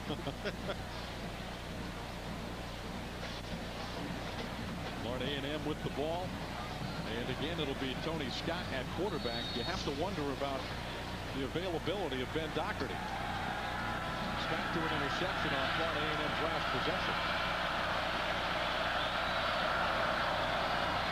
Off to Pompey. And Pompey is stacked up after a gain of a couple of yards to the 24. Reed Fleming, number 40. One of the first Gators there. Fleming had a nice game last week in the Orange Bowl. 5 tackles against the Hurricanes for the senior from Panama City out of Rutherford High School. Big football family. Brother at Duke, brother played at Georgia.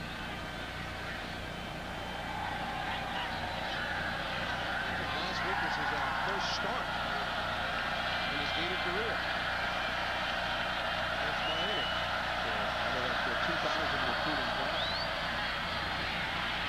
And the Rattlers squandering the opportunity on this play as Ray McDonald busting through to make the play. That'll bring up a 3rd down. Gator defensive line controlling the line of scrimmage, knocking the offensive line back into the quarterback, Scott.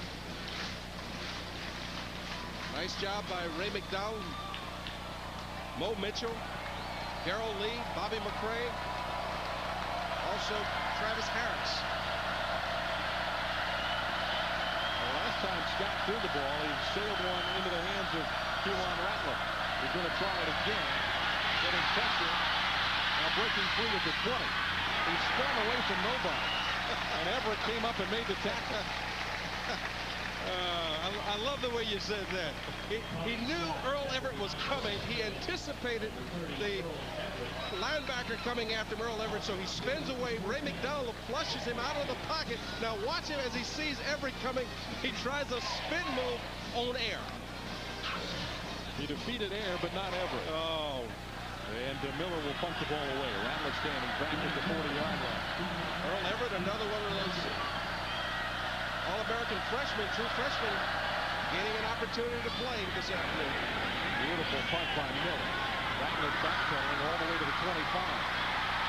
Keelan brings it out to the 44. A 19-yard return by Keelan Rattler. Right around his average. He's averaging about 18 yards per return coming into the ball game, and didn't hurt himself there.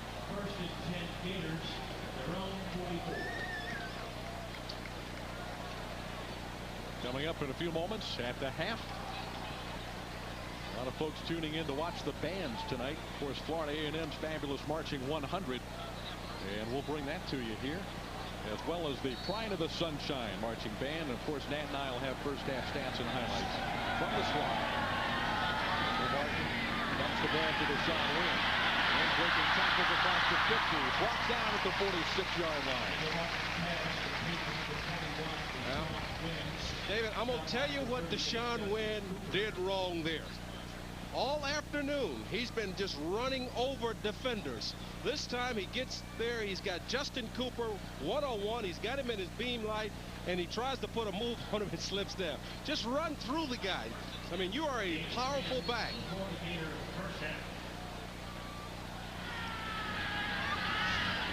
Martin is quarterback. On first down, he's got time. He finds Perez. Oh, good catch in traffic. Perez knew that Levy Brown was coming up quickly behind him, and he held on to the football.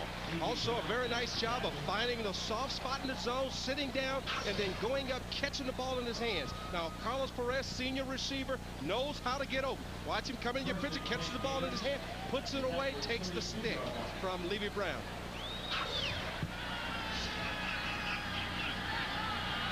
Couple of backups on that offensive line. Billy Griffin at center. The ball is throwing the Kite, beautifully thrown. And the catch is made by Kite at the 12-yard line. Perfectly thrown football, but the awareness of Kelvin Kite to realize where he's at on the sideline. Now watch him work his feet. In college football, you only got to get one down. He gets both of them in. Being assured that he's got the reception, he works to get both feet down, doesn't force the official to make a decision. It is threatening to score again. Sean Wynn tripped across the 10 and dropped down at the 9. As the tackle made by Shedrick Copeland, number 31. Shedrick Copeland makes the stop for Florida A&M. And Florida, with 2 minutes to play in the first half, leading 28-3 inside the Florida A&M 10-yard line. David, what we're starting to see is the talent and the depth of this Florida football team.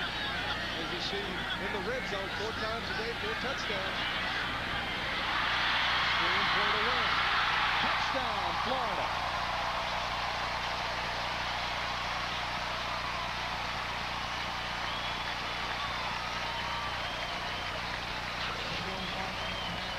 There's a penalty flag thrown, but it's going to be the celebration against the Gators. This touchdown will count. It is Wynn's second touchdown of the game. Good blocking by Carlos Perez out front. Shannon Snell leading Deshaun Wynn into the end zone for the touchdown. The Gators' 5th touchdown of the day.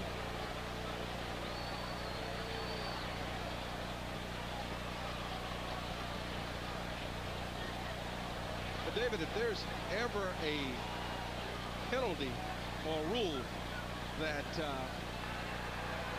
after the touchdown, unsportsmanlike conduct against the offense, the defense will accept the penalty on the succeeding kickoff. As a former player, as an announcer, I think it's the worst call in college football because you want the kids to have some fun. You want them to show some excitement. And what did he do other than wave to the fans who are the people that are supporting this program? Boy, I am with you 100% right there. That Beecher's extra point is good. It's 35-3. And there were a couple last week against both Florida and Miami that were hard to figure out as well. It's an emotional game, and these are young kids. And, you know, unless the guy rips his helmet off and really showboats around in the end zone, I just don't get it. But, David, even if he rips his helmet off, you know, it's all about having some fun. You know, these guys are out there, you know, they're pumped up. And when you come off and you score, you make a big play, you're excited. And as you see, Rob's trying to talk to him. But, you know, bottom line is it's hard to channel that excitement when you've just scored a touchdown. I'm with you 100%. When just you got a little talking to from Ron Zook, but I don't think the head coach was too hard on him. Well, I wouldn't think so, because you want him to be excited. You want him to keep scoring touchdowns. Well, he was a good-looking young player. Sean Wynn, the redshirt freshman out of Cincinnati, Ohio, looks like he's got a brilliant future ahead at the University of Florida. An impressive drive by the Gators. And he does it all, David. He catches the ball well coming out of the backfield. He's a blocker when asked to block, you know, picking up blitzes. And then what a great runner with the ball in his hands.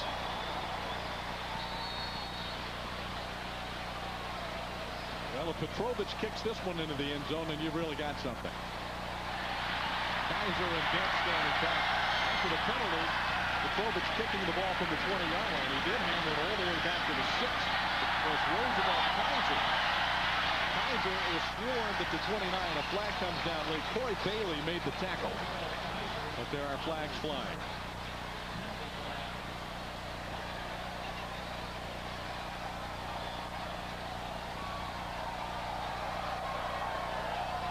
This is talking about it.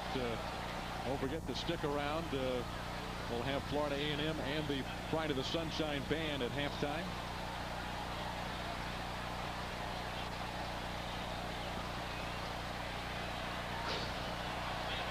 And the penalty against Florida A&M, holding on the return. During the return, we have holding against the return team. 10-yard penalty from the end of the run. First down. That'll bring the ball back to the 20-yard line. Don't forget, immediately following every Gator game, turn directly to Sunshine Network for Ron Zook's live post-game press conference and player interview.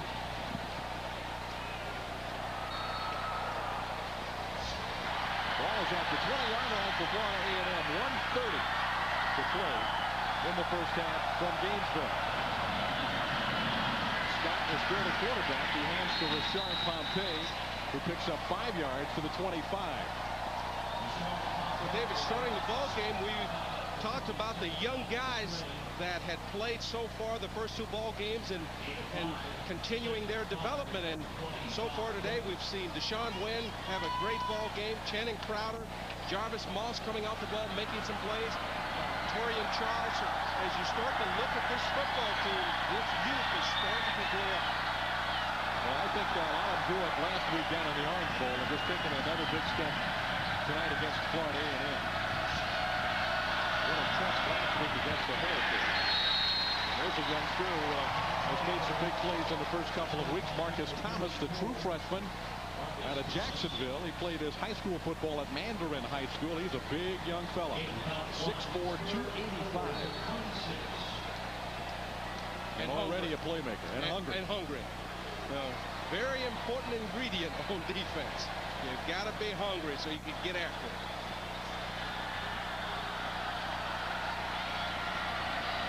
Well, the Gators have a big lead when the fans do the wave late in the second quarter in this one.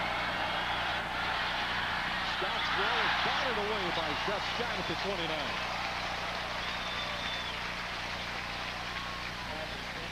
Well, you just have to believe that something happened to Ben Doherty, the starting quarterback for Florida A&M, that he's not out there operating this Florida A&M offense.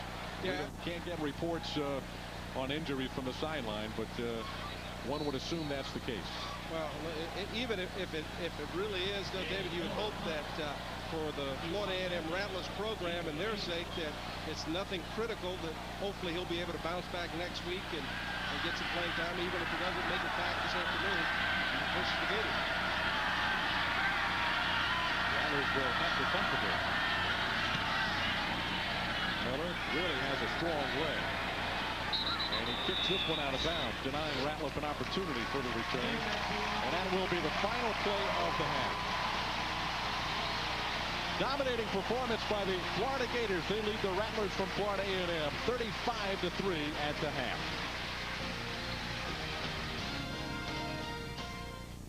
Hi, Gene and Lacey here with highlights from the game of life.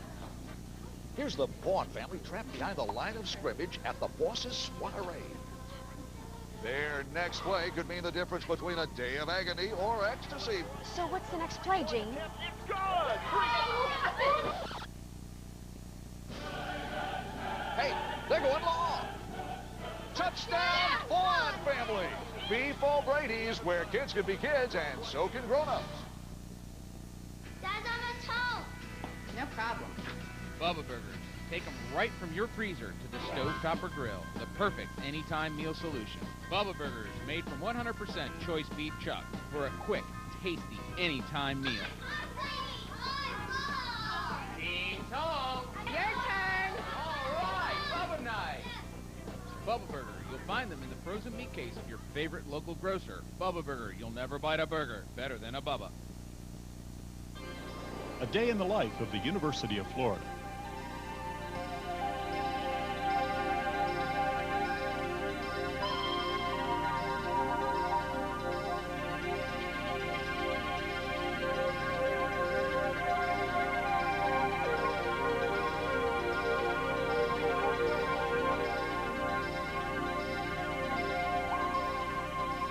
University of Florida, celebrating 150 years of excellence.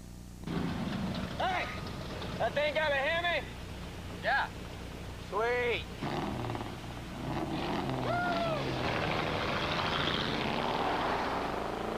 The all-new Dodge Ram Heavy Duty. Did you mean the Charger? Because, you know, that's got a Hemi, too. Now with a 345 horsepower, 5.7-liter Hemi Magnum. Grab Dodge's 770 powertrain limited warranty. Ford, Chevy, and Toyota don't match it. This season, Sunshine Network makes College Football Saturday a day-long event. We call it Tailgate Saturday. We start by previewing all of Florida's major teams with the Bubba Burger College Kickoff Show at 9:30 a.m.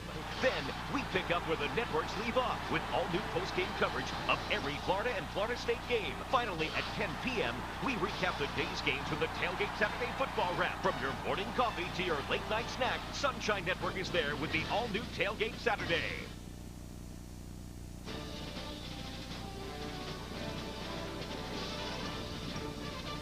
I'm Whit Watson from the Tailgate Saturday studios here in Orlando. We'll get you back to Gainesville in just a moment, but first we'll take a look at what's coming up. Another great week of action ahead right here on Sunshine Network. On Friday at 8 p.m., Tom Block and Barry Milligan are on hand to call the action from an intrastate women's volleyball rivalry as Florida State plays host to the Miami Hurricanes.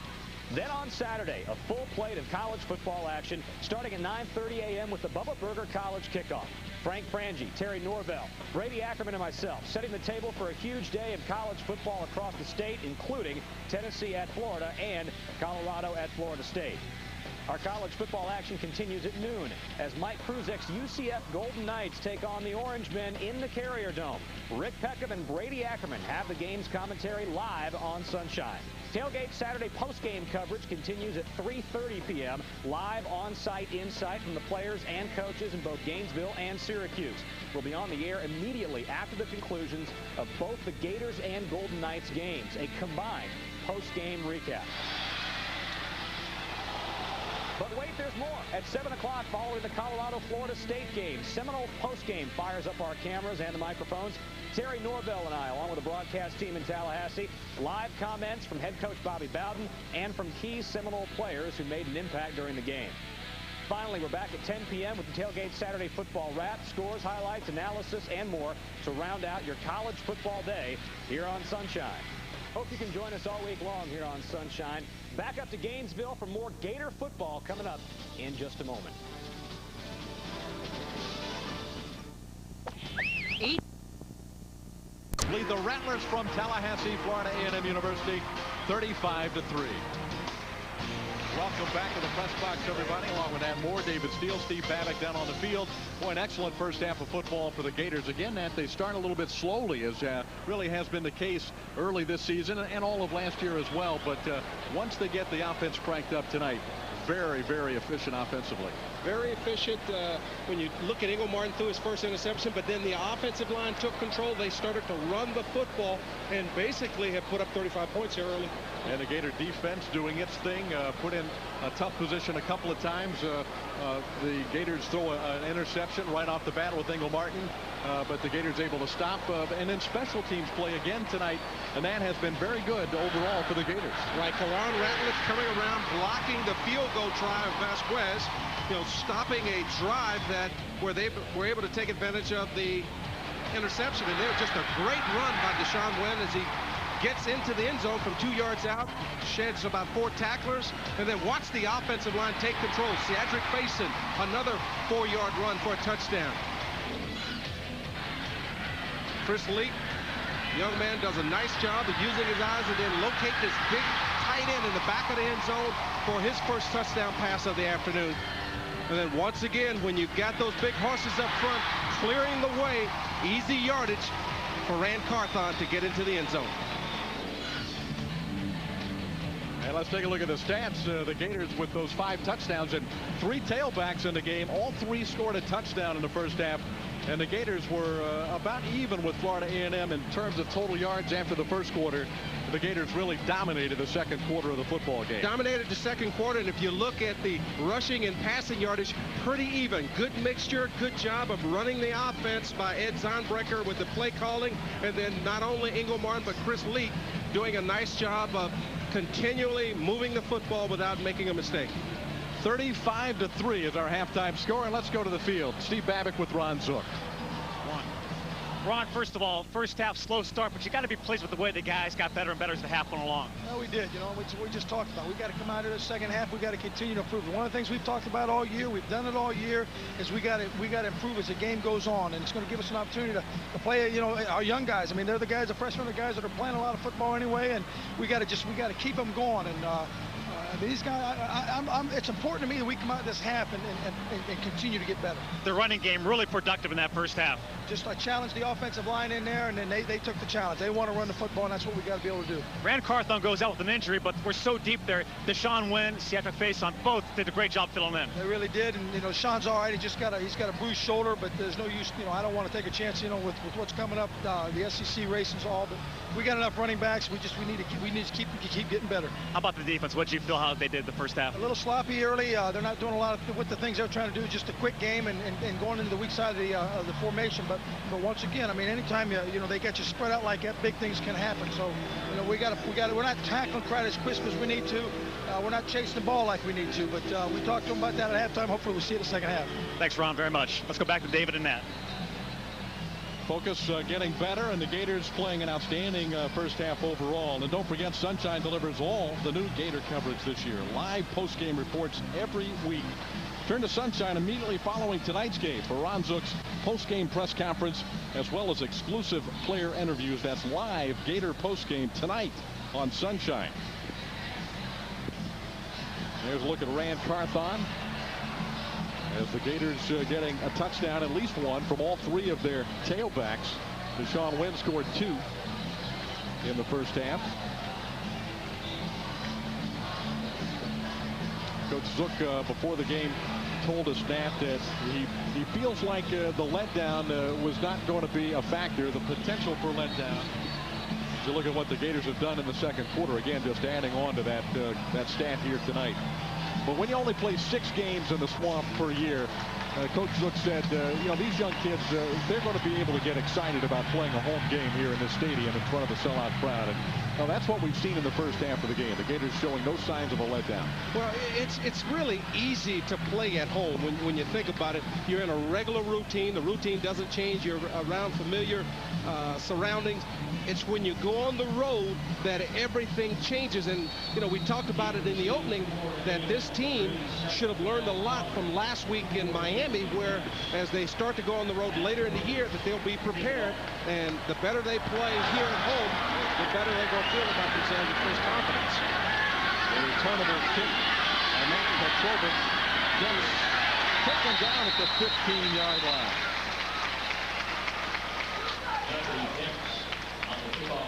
Demps unable to get it out to the 20. Matt Jackson made the tackle on special teams for the Gators. Excellent coverage.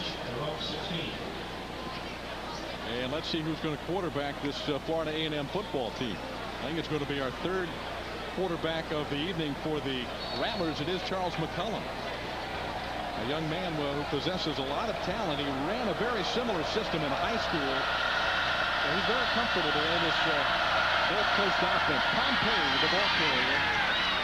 Richard Pompey celebrating birthday today, his 21st birthday today. So congratulations to number 30. Had a pretty good first half running the football. He catches it well out of the backfield, a former walk-on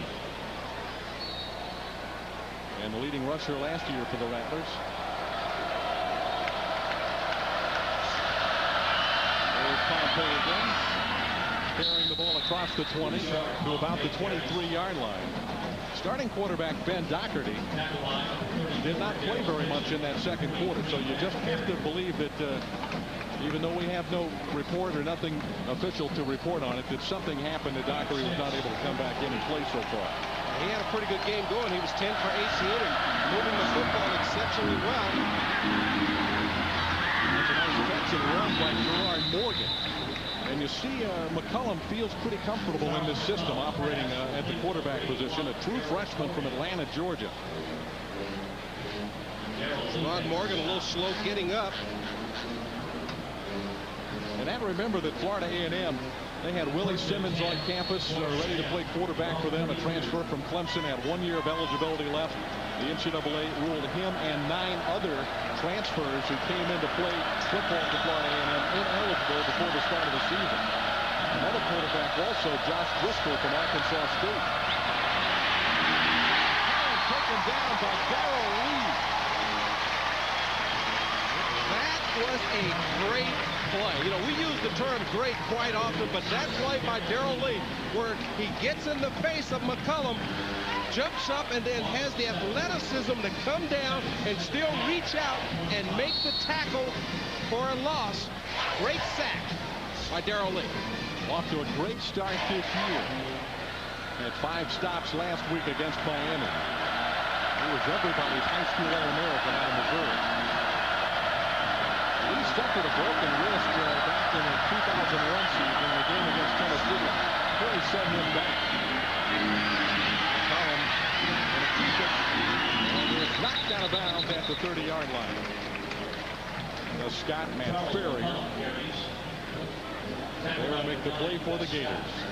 And a nice job by Gus Scott of not allowing McCollum to turn the corners. He strung it out and waited for help with Matt Ferrier and the rest of the Gators coming over to push him out of bounds. But very nice job by the senior strong safety, Gus Scott, of stringing the play out.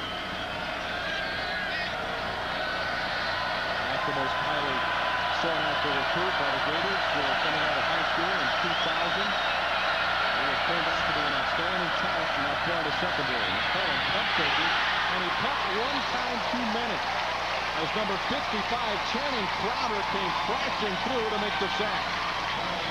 And, David, this is an instinctive play by the freshman out of Atlanta. He's back in coverage. He sees the punt. Right now, he sees an opening. He's going to get the quarterback. That's what you're taught to do in high school. That's what you're taught to do in Sandlot. There, he saw an opportunity, had the courage to go make the play.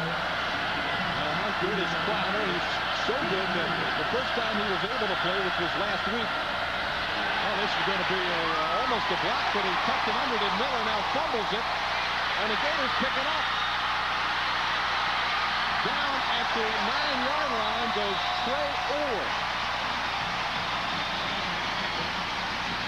It was going to be blocked, but instead Miller tried to make something good out of it for Florida A&M, and it just got worse and worse.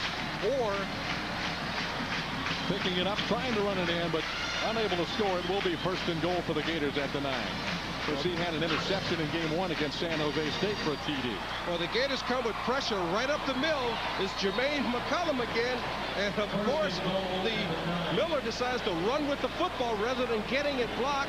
And then you see Trey Orr picks it up. It's the other number 22, Reggie Lewis, who picked up the fumble. And remember the first week, both those guys scored touchdowns. Lewis, Lenore, and that was Reggie Lewis. So our apologies to both individuals, but it does get a little confusing when you got multiple numbers and playmakers that wear both numbers. David, we were giving out credit. Trey will take it. It's Reggie that we need to apologize to.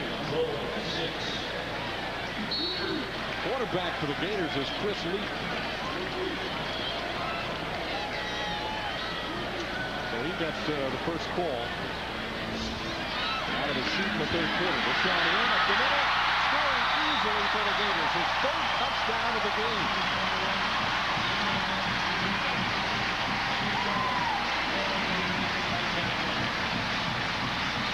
Well, this young man just continues to impress.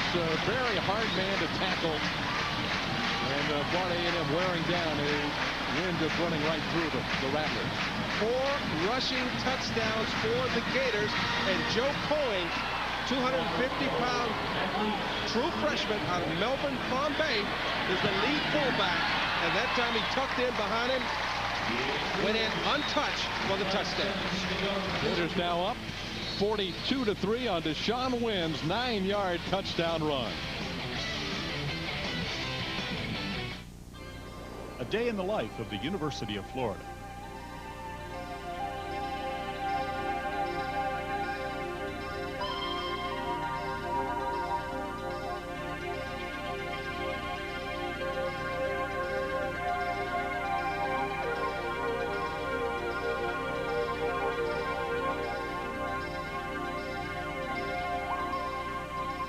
University of Florida, celebrating 150 years of excellence.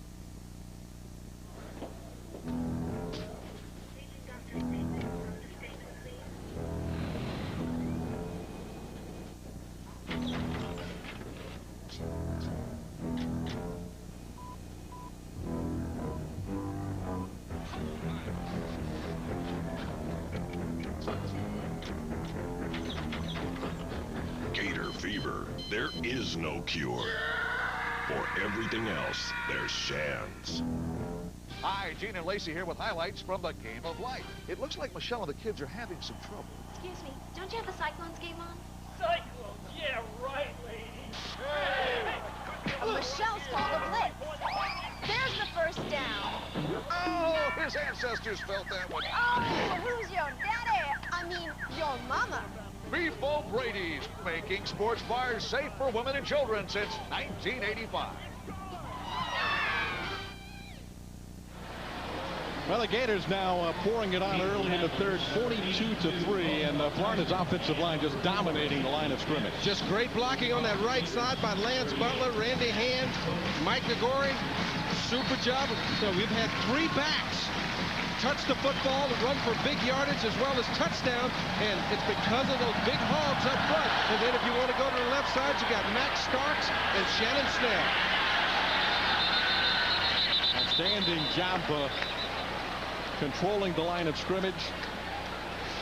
And let's go to the sideline, and Steve Babick, an update on the Florida A&M quarterback. Steve. Well, we saw Ben Doherty go out kind of early, so I went over to the Florida A&M sideline and asked one of the members of their crew. I said, "Is everything okay with Doherty?" And the guy looked at me and smiled, goes, "Yes." And coach wants to keep it that way too. They want to make sure he lives to see another day. A lot of football yet to be played. Good move by Coach Billy Joe. Well, you know, Doherty, he is a competitor. He's a kid that has played through some pretty serious injuries through his career, so he probably not look crazy about being over there on the sideline, but might be the best decision in the long run for Florida A&M.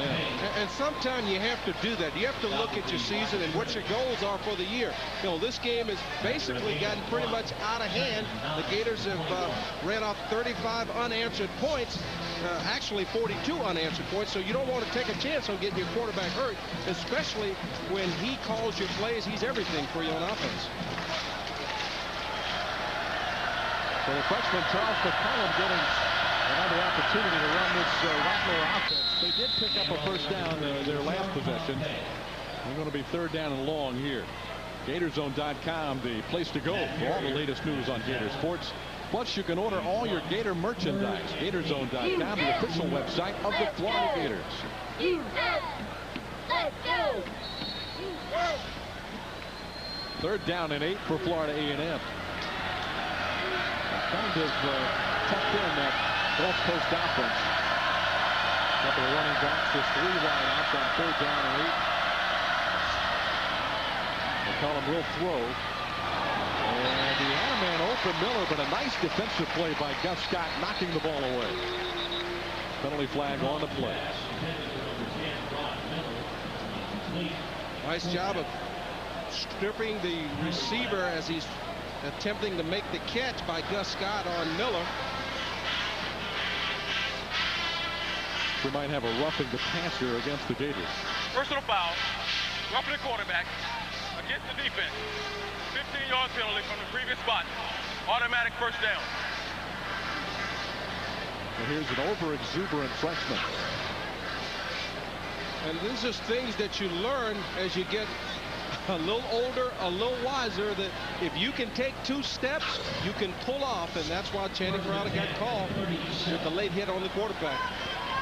The ball is released, and you take 2 steps after the release, you're going to get hit with that penalty. And give Florida A&M a first down at the 37th.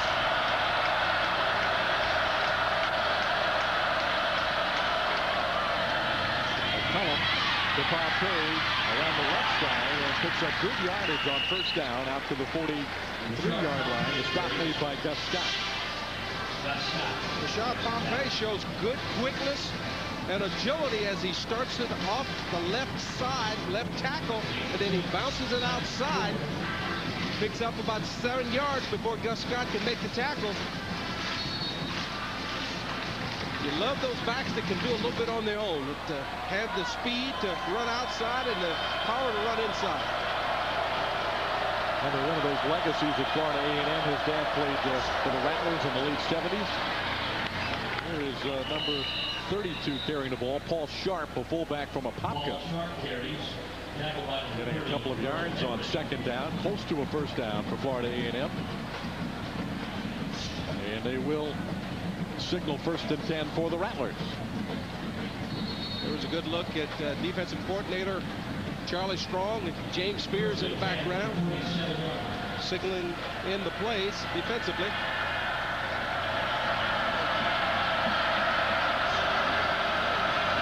On the option. Pitches to Sharp. And Sharp barrels over midfield to the Florida 45. A gain of 8 as Corey Bailey makes the tackle. Well, McCullum really dodged a bullet that he was able to pitch this ball, because the other McCullum, Jermaine, was in the pitch lane, and the ball went right by him. He didn't even see it. Could have been a disaster for the Rattlers. They have Sharp and Pompey in the backfield. And the quarterback, Charles McCullum, changing the play call. The Gators showing blitz, and here they come. Pompey cuts it up the middle. Excellent run by Richard Pompey to the Florida 37. Dixon and Bailey combine on the tackle. Pretty impressive that Florida A&M is able to just line up and try and run the football. Good job of turning it upfield by Pompey. He got a good kick out block and turned it upfield. Charlie Strong watching from the sideline as the Rattlers quarterback fell down as he handed the ball off. The handoff was to Jermaine Shaw. Jermaine Shaw carries penalty flag. And a funny looking play from the beginning.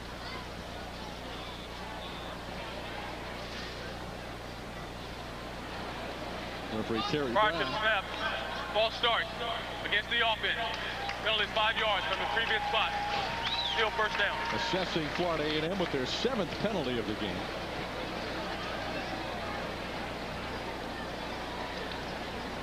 Penalty against the Gators helped keep this drive alive for Florida A&M. As we approach the midway point in the 3rd quarter.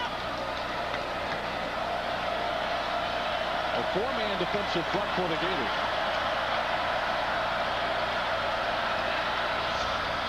McCullum gives to Pompey. He cuts it to the outside and explodes across the 30 to the 28.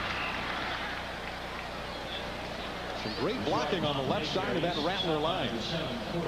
But David, he tucks in behind that offensive line. He doesn't commit until the defense commit. You know, you expected him to hit it up in the hole. You just saw Reed Fleming was in there. Nice little hole on Travis Harris. But then he bounces it outside, lowers his shoulder, picks up 9 big yards for the Rattlers. Pompey with 69 yards on 15 carries tonight. And a handoff to Sharp. Picking up the first down for Florida A&M inside the 25. The Gators come into tonight's ball game giving up an average of 100 yards per ball game rushing, and you know that Coach Charlie Strong can't be real happy, first of all, with the late hit that allowed them to maintain possession of the football, but the fact that they're able to run the football and pick up first down.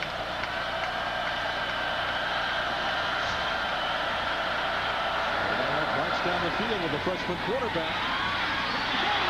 Caught by Morgan, then he fumbled the football. Let's see who got it. It's going to be a reception by Morgan. And the Gators come out of there with it. They've got it. Darrell Lee comes out of the pile with the football. Nice job by the defender. Quarterback, I think that was Johnny Lamar. Go back and take a look. You see the receiver, Morgan, comes back, catches the ball in his hands, and there you see, no, this is actually Matt Jackson. Oh, excuse me, Webb. Yeah, D. Webb. D. Webb. Getting some playing time, comes in, strips the ball out. Darrell Lee comes up with the recovery. The Gators are actually leading the SEC in takeaways coming into this ball game. Came in at +4. Chris Leak, quarterbacking, keeping, rolling it out to 25-yard line. Chris Leak, the ball carrier. And let's get another report from Steve Babick down on the field. Steve. Well, guys, early on we talked about the comparison. Number 21, Deshaun Wynn, looking very familiar like the number 21 of old, Fred Taylor. The thing about the two guys, they were so big and the strength stood out, but their speed, they could turn a small play into a big play. They can run between the tackles. They can take a sweep. And we're seeing now Deshaun Wynn has good hands, too, on the receiving end. So Deshaun Wynn, very multi-talented, just like Fred Taylor, although maybe this Deshaun Wynn guy could have a little bit more yardage than Fred did as far as his entire career. Again, Fred with over 3,000 yards in his career. Number 21, Deshaun Wynn. In comparison with the old number 21, Fred Taylor, I think is a legitimate one. Nat, both terrific running backs. Wynn, of course, just getting his career going, but I think a lot of talent. David, I agree with both you and Steve. This man has a tremendous upside, but you know, it's a matter of consistency over a period of time, and that's what you would like to see him do. Strive to be like a Fred Taylor or an Emmitt Smith, some of the great backs that have come to the University of Florida. Catch by O.J. Small, his first reception of the game. There's a good look at the junior from Jacksonville. Ninth catch of the season. Well, this Gator offense featuring so many talented receivers. We've seen 3 fine tailbacks tonight. But at the receiver position, the Gators have a lot of talent there as well. Face on. Really nice job of placing himself through that hole and picking up excellent yardage on first down. The tackle made by Shedrick Copeland. And David, you know, when you're a young guy, it is so difficult to keep your motor choked down. Now he's got the big tackle out front, Lance Butler pulling in front of it. He chokes it down, allows him to get his block, and then he turns on that burst to get through the hole. 9 more yards for Faison as Wynn, Faison, and Parthon have all had success running the football tonight. Faison picks up the first down to the 46. Kelly makes the stop, number 42 for the Rattlers. Haven't called Sean Kelly's name much tonight, and usually when you get superstars like Sean Kelly and Jeff Green, and you're not calling their name, that means that offensive line is doing one heck of a job of keeping them out of the play.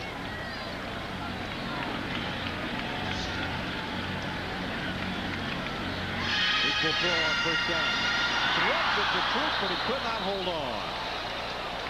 Justin Cooper was there to put the hit on Ben Fruit. A well-thrown pass by Chris Leak. He does have a gun, doesn't he? He has a gun, but you know that's a very difficult pass when you're leading your tight end right through the mouth of the zone. You've got to get it there in a hurry, give him a chance to put it away. Ball was slightly deflected, by the linebacker. Leak now 3 out of 4 passing tonight. Well, a hold for Faison as he barrels across the 50 to the 46-yard line before being taken down by Cooper. Well, Brandon Whaley just made a heck of a play here, David, because he gives the blocker an Olay, arm over, slips around and gets a hand on Cedric Faison to keep him from going to the end zone because there was a big hole there, and he's able to get down around the shoestrings and make the tackle. Carter, freshman offensive lineman in the game, number 71. The pitch out of bounds and a big loss of yardage here. Well, this play didn't work the way they drew it up on the chalkboard, but there was one sensational block thrown by Kelvin Kite as he shortened the corner. Chris Leak saw that and pitched it in a hurry. Didn't show the patience, as you see Ed Zonbrecker trying to slow the young man down. Now look out to the right side of your screen. See the block by Kelvin Kite. Right here, you got the defense split on the weak side. A bad pitch. Wilbur hangs it high on the punt, only his second punt of the game. It gets a Florida A&M bounce and is ruled dead at the 34-yard line. Gators 42, Rattlers 3 in the third quarter. Hi, I'm Mick Hubert, voice of the Gators, and I'm here to let you in on a personal secret. I used to be envious of all you tailgaters out there until I discovered just how easy and convenient it was to tailgate right here in the booth with my very own Bubba Burgers. Always tender, 100% choice chuck from freezer to grill. Be sure to pick up your very own Bubba Burgers at your local grocery store. You'll never bite a burger better than a Bubba, the official burger of the Florida Gators.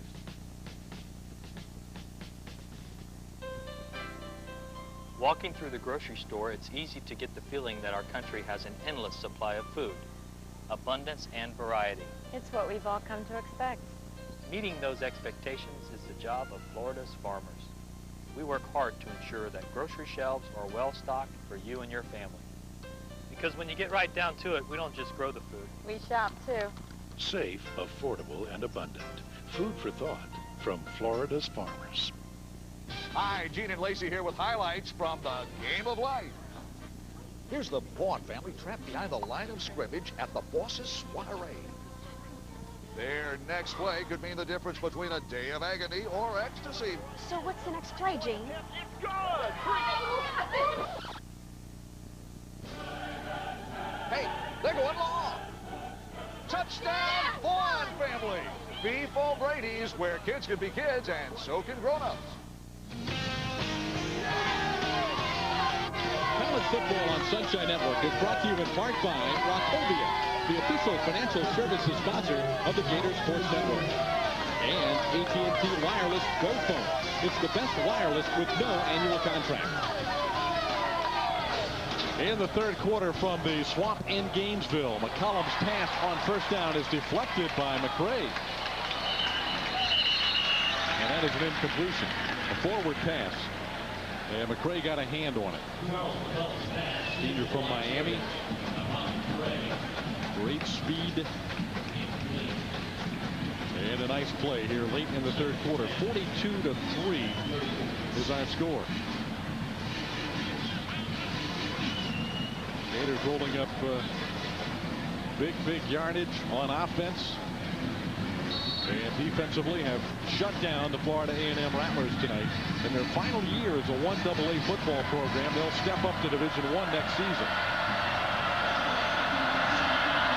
Freshman quarterback McCollum scrambling up the middle.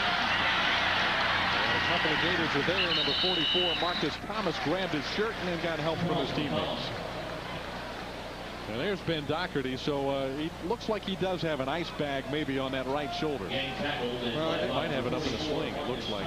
Look like it's just a precautionary move. They, want to ice his shoulder down, not get him hurt any more than what he's already suffered here early in this ball game. So, he's the quarterback of the future as far as this year goes.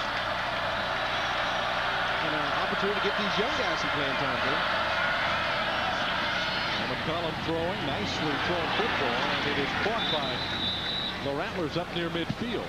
That's number 83. That is Novak Traxler to make the catch for Florida A&M, his first catch of the year. Very nice job of standing in the pocket with heat all around him by Charles McCollum, delivering the ball to his receiver Traxler, knowing he's going to get hit. McCollum showing a strong arm. And gives to Pompey. Thomas again in on the tackle after a gain of 2 or 3. Sunshine Network delivers all new Gator coverage this year. Live post-game reports each and every week. But don't forget to tune to Sunshine immediately following tonight's game. Ron Zook's post-game press conference will also bring you exclusive player interviews. Our studio show originating from Orlando with Whit Watson and Brady Ackerman coming up live after the game.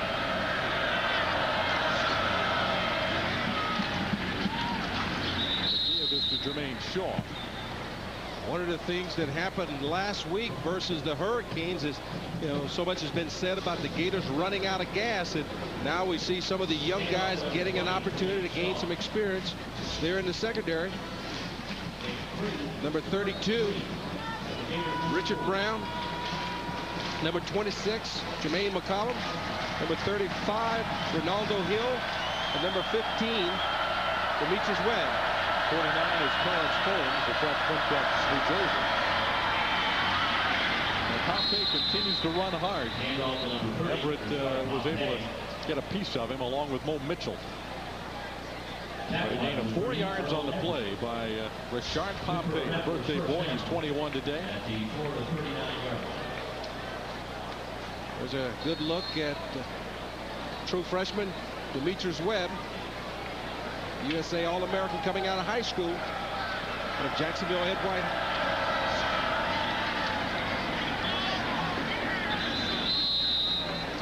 That ball carrier is Paul Sharp. Ball carrier. Sharp picking up 5 yards to the 35-yard line. Gain of 4. Second and 6. A lot of young Rattlers getting some valuable experience tonight. Sharp, a sophomore out of Apopka, Florida. And that's one of the things you want to do, David, is, you know, the game's out of reach. Somewhere you've got to get your young guys ready to play, and look like that's what Billy Jones decided to do here. Florida will take a 42-3 lead into the final 15 minutes from the Swamp. The Gators trying to rack up another victory against an unranked opponent where they are undefeated since 1990 in the Swamp.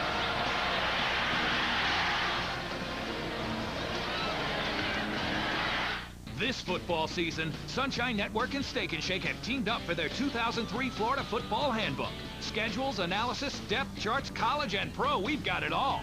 Pick one up free today at your local Steak 'n Shake, famous for steak burgers. Florida head coach Ron Zook is live in the studio for Gator Hotline. Coach and host Mick Hubert will take your calls, comments, and questions about University of Florida football. Gator Hotline with Ron Zook, live Thursday night at 7 on Sunshine. Can't get enough of the Dolphins? Every Monday, catch up with head coach Dave Wanstead during the live Dolphins news conference. He'll review Sunday's game and tell you who's injured and who's not. Dave Wanstead live, Monday at noon on Sunshine. If an 80,000-seat stadium can have a retractable roof, if a 60,000 horsepower submarine can run silently, if a 2-year-old can have 4-wheel steering, why can't you? At GMC, our engineers don't just ask questions, they have answers.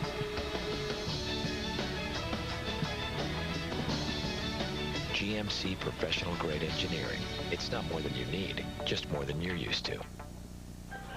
Thanks. This is great. Toast. Whatever you need, you'll always return to the Sprint Yellow Pages. The best red Yellow Pages.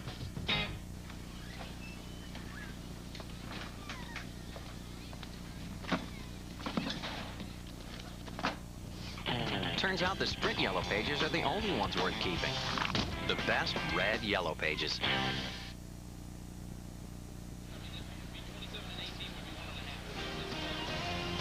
We begin the fourth quarter from Gainesville, Florida, the Swamp. The Florida Gators ranked number 19. Coming into tonight's game, and very impressive through 3 quarters of play against Florida A&M. Ball carrier is Richard Pompey, and he has nowhere to run. Losing a yard or 2 back to the 36-yard line. It'll be 3rd down and 7 for the Rattlers. David, one of the mistakes that Coach Ron Zook felt that he made last year was not playing these young guys. And, you know, when you look at the players out there on defense right now, you've got about 6 or 7 either true freshmen or redshirt freshmen that are getting quality time. Still 15 minutes of football left. The pass is incomplete. And the coverage by Terrence Holmes over there. He turned his head, and almost a big play by Miller.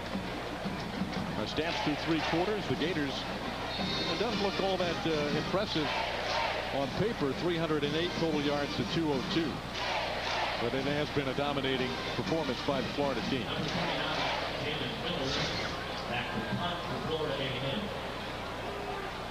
Vernell Brown is now the return man for the Gators, standing back at the 10-yard line as Miller prepares to punt the ball for Florida A&M. This is the 5th punt of the game.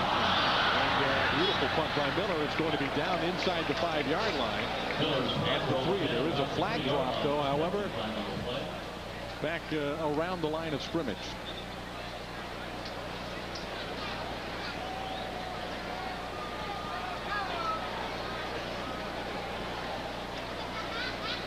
A beautiful punt by Miller.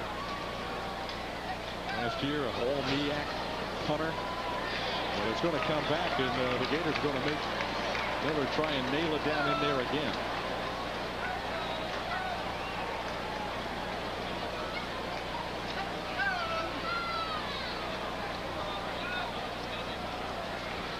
Illegal procedure against the offense. Penalties 5 yards from the previous spot. Free kick. Those are the frustrating things for coaches, is you get a great kick and you're trying to down the ball inside the 10-yard line and you get it done, and somebody moves illegally and you don't get the ball snapped on time, it gets called back. Major penalties. The special teams have been a problem for now 3 weeks in a row for Florida A&M. Tough snap for Miller to handle. This time he sails the ball into the end zone. So instead of pinning the Gators back to the 5, it'll be Florida football at the 20. And we'll be back in just a moment. Can Jimmy play? Hi, yeah. Jimmy?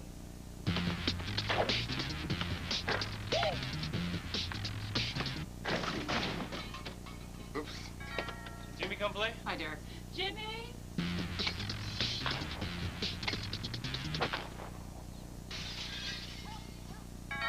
Can Jimmy play? Jimmy? Slot right, Texas. 22-1-2. Whoa, whoa, whoa. It's my job.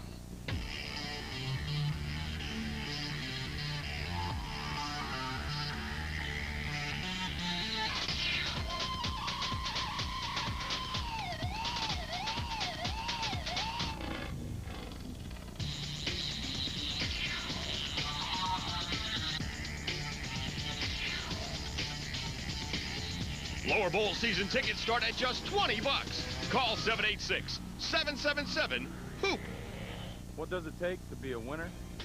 Intensity, hard work, and proper nutrition. That's why I've made Pro Bites part of my everyday diet, because taking care of my body has let me pitch in the major leagues for 20 years. I know an all-star when I see one, and snack food just got healthy. Pro Bites, protein that goes crunch. So grab a bag and tell them the Rocket sent you. Available at GNC, Smoothie King, and other fine health food stores.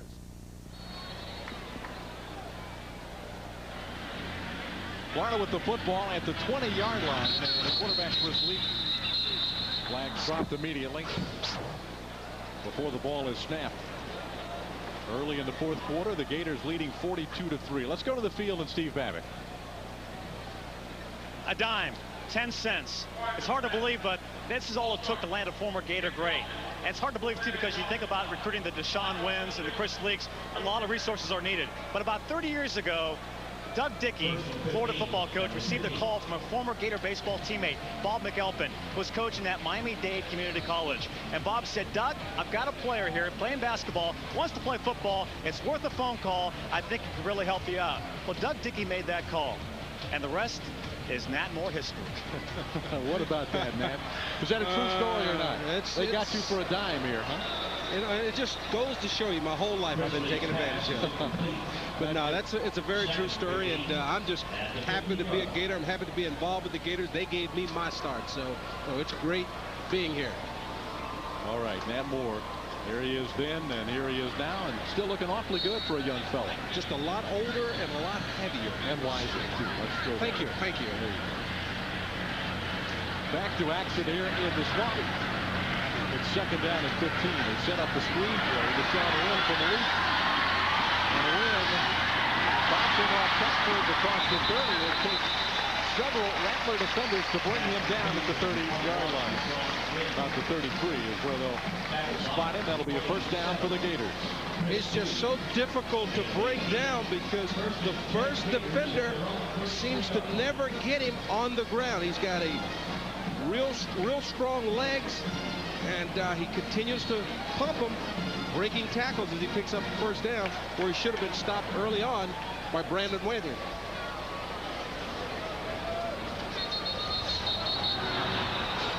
Flag is dropped. There was movement in the offensive line. And only the 6th penalty against the Gators tonight. Not too bad. Pretty well played football game.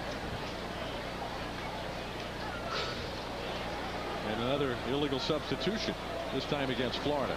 Don't forget to get your Gator Gold Card. It's your ticket to fun. For just $60, you can see all the home, regular season, volleyball matches, women's basketball games, gymnastics meets. Call 352-375-GO-UF today.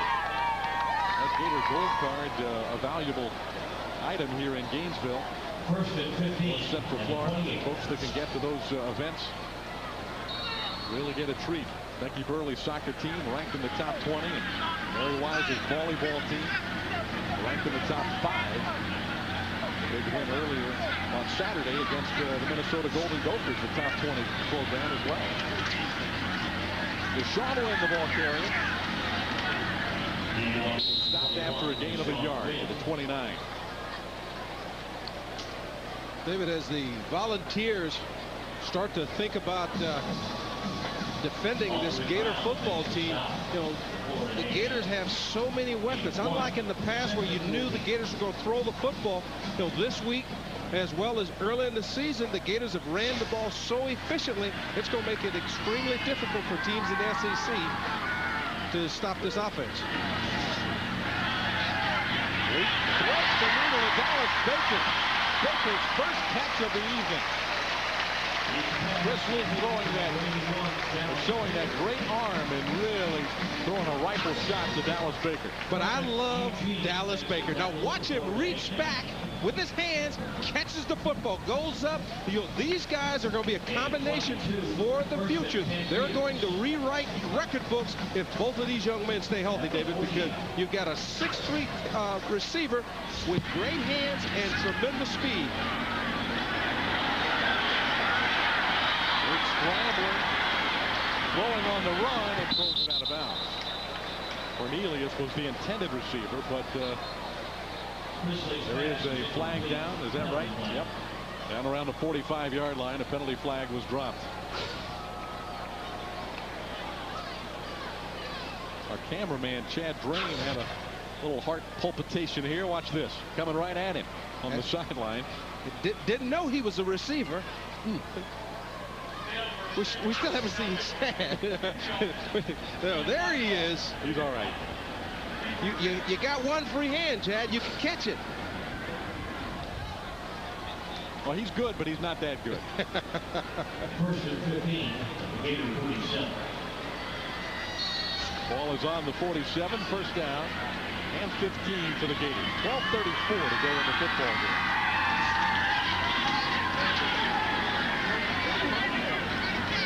Is stopped near the line of scrimmage by number 53 for the Rattlers, Brandon Whaley, freshman out of Columbus, Georgia. And David, now we're starting to get a good look at that second team offensive line for the Gators. Is Stephen Bell, Sylvester McGrew, Billy Griffin, Steve Reisler, and Lance Butler are alternating in and out along with Randy Hand. So the young guys are getting a lot of reps here tonight. And Chris Leak getting some snaps, the freshman from Charlotte, North Carolina. Tucks it under and runs, and in the open field, he's dropped at the 43. He's picking up 7 or 8 yards on the play, and taken down by number 99, Steve St. Felix.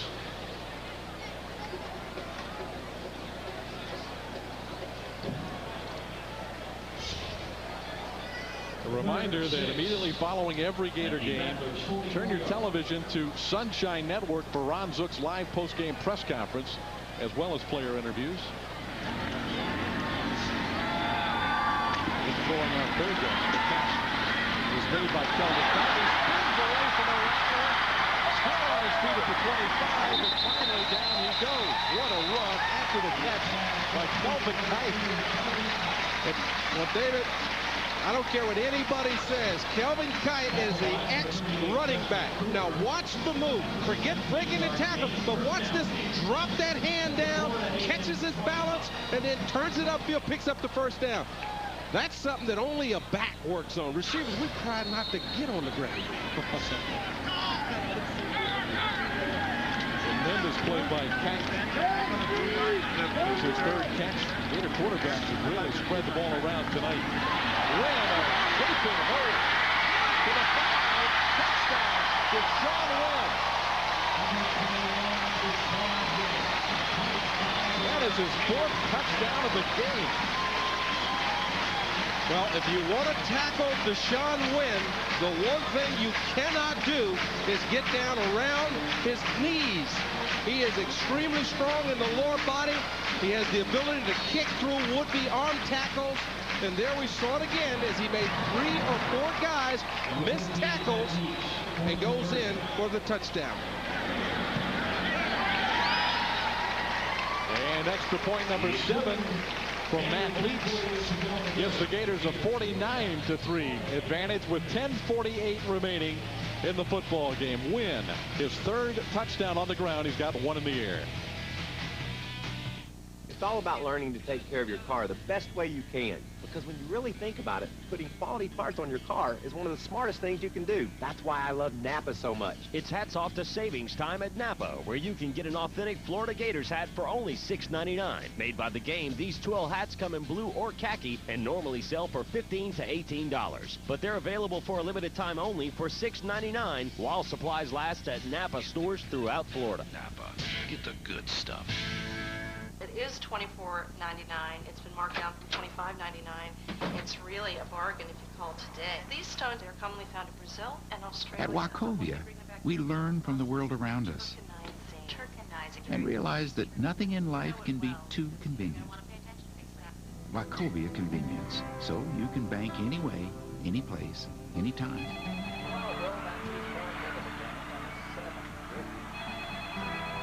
Wachovia. Walking through the grocery store, it's easy to get the feeling that our country has an endless supply of food, abundance and variety. It's what we've all come to expect. Meeting those expectations is the job of Florida's farmers. We work hard to ensure that grocery shelves are well stocked for you and your family. Because when you get right down to it, we don't just grow the food. We shop too. Safe, affordable, and abundant. Food for thought from Florida's farmers. Well, a game sandwiched between Miami and Tennessee for the Florida Gators, turning into a real rout. Deshaun Wynn with 4 touchdowns on the night, getting some fluids into him. The freshman from Ohio really putting on a show tonight. He had 100 yards last week against Miami on just 8 carries and has 95 yards rushing tonight on 14 carries. And David, most people sitting at home will say, well, you know, is the Gators running it up? You know, Deshaun Wynn in the 4th quarter, still in the ball game. It's what the Gators do. Each and every back has gotten some time to play. Another sideline update from Steve Babbitt.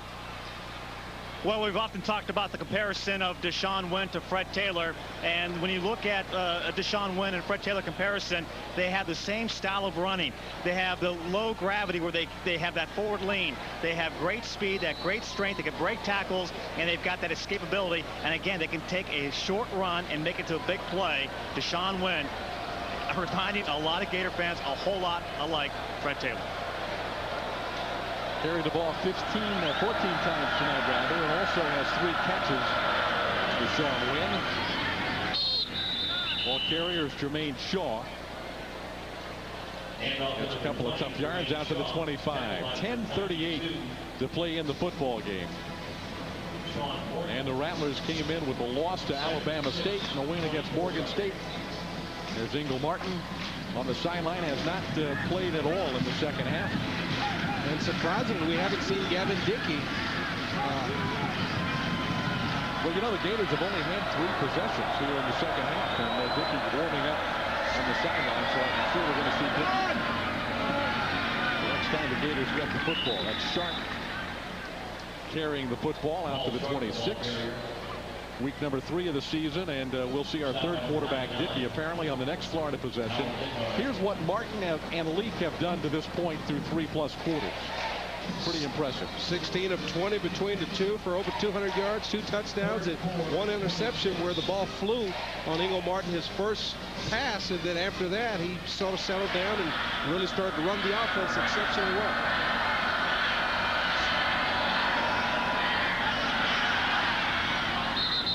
Incomplete pass thrown short, intended for Alexander, and could not come back and get it. Well, Ron Zook wanted to have a couple of guys ready for next week by the week, Tennessee week number 4. He wanted to have both of these guys ready to play, and I think they have really accomplished that with both Leak and Martin. Well, I think both guys have really sort of laid the groundwork to basically back what Ron Zook has been looking for, which is not one quarterback, but a couple of quarterbacks that can get the job done. And both guys have done such an excellent job where it's kind of hard, even if you wanted to pick a starter over the other. Ball ricocheted off Hill, I think, number 35 of the Gators, and it'll be Florida football at the 50-yard line. 49-3, the Gators.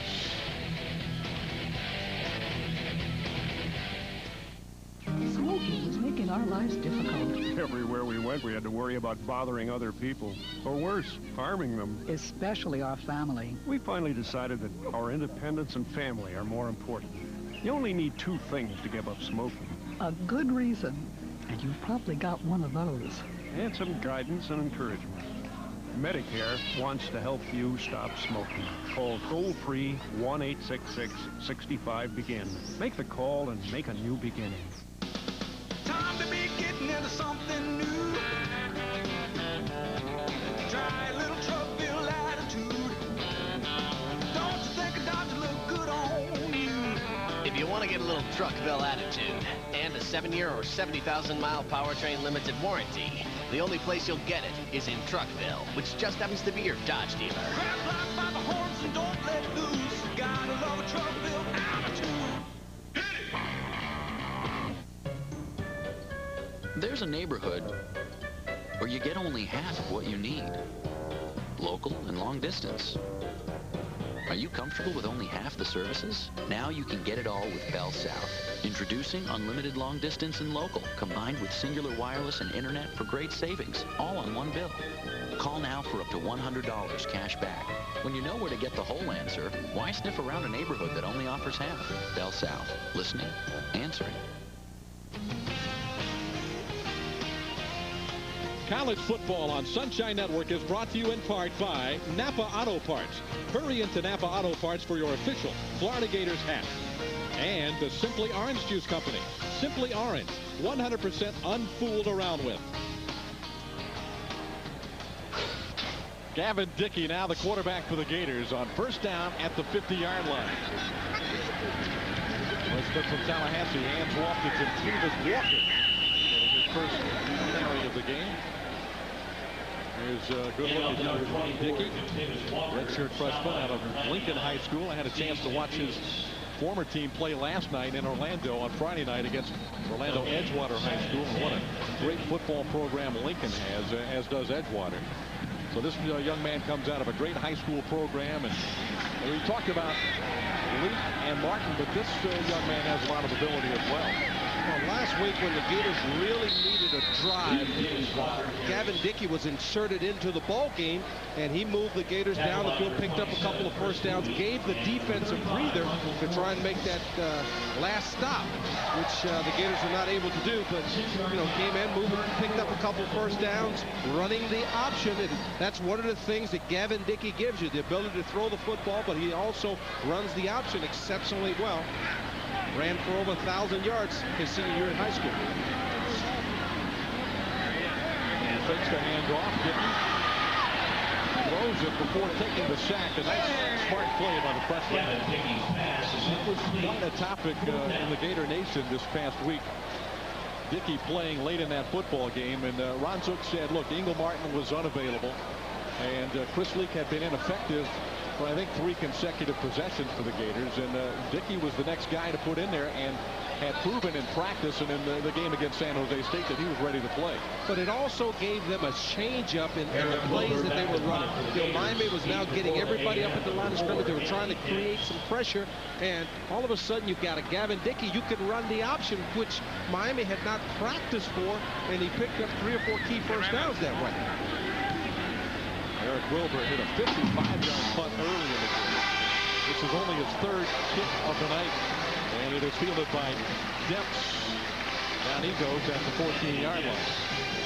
Darrell Brown made the play on Florida special teams. So the Rattlers take the football with 7:56 to play, and the Gators leading 49-3. Tune up before next week's game in the FCC against Tennessee. Sunshine delivering all new Gator coverage this year. Live post-game reports each and every week. If you'll turn to Sunshine Network immediately following tonight's game, and you'll pick up Ron Zook's live post-game press conference and exclusive player interviews. It's all live, and it's coming up tonight on Sunshine. Cullen Harrigan out down the sideline. Incomplete. Outstanding coverage by D. Webb, the freshman quarterback. Alexander was the intended receiver. The Gators getting more and more freshmen in there here tonight. Moss has played. Webb now has played tonight. Joe Cohen at 3 more true freshmen. What does that bring the number to now? 13 for the year? At least 13. And, you know, D. Webb is only going to get better. So far, we've seen him run with the receivers with the ability to cover them all over the field, but he hasn't learned to get his head around and locate the football. When he learns that, he's going to be one tough defender to beat. Great preseason camp, and then suffered an injury just prior to the San Jose State season opener. There's a flag throw. McCollum throws a dangerous pass, but it falls incomplete. There is a penalty flag down. And while they sort it out, let's check with Steve Babbitt.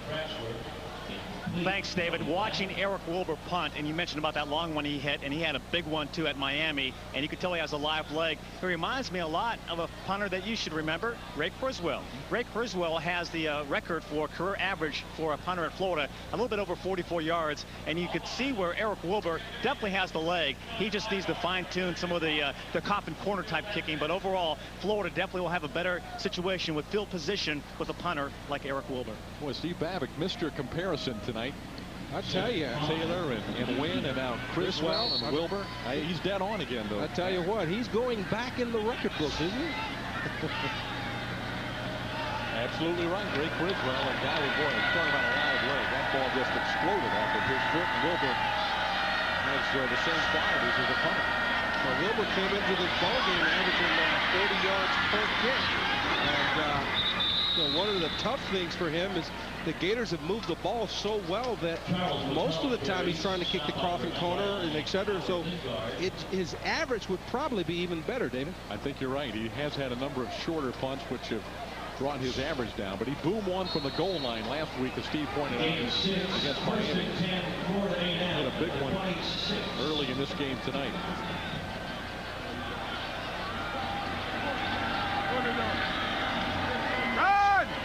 First down for the Rattlers. Pompey, the birthday boy, 21 years old today, getting a couple of yards.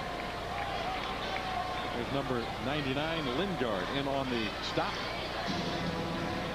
And another young freshman seeing not his first action, but at the linebacker position, getting some quality time here against Florida A&M. From Oviedo High School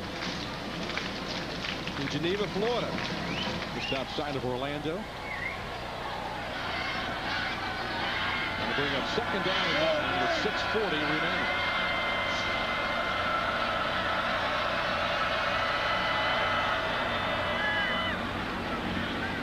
Quick toss is caught.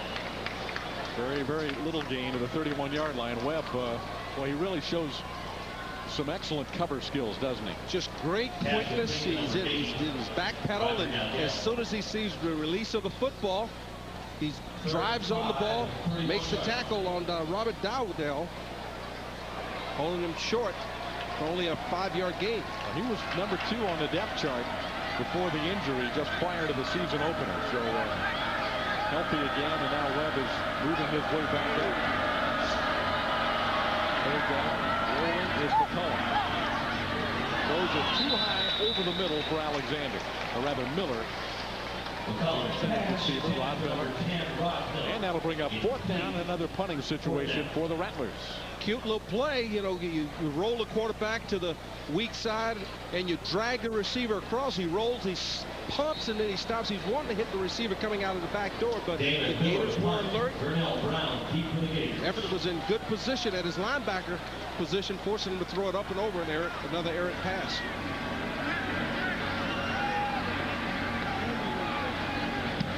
Miller's 7th punt of the night. Brunell Brown will field it at the 28. Brown is dropped after a 4-yard return out to the 32-yard line. Gators 49, Rattlers 3.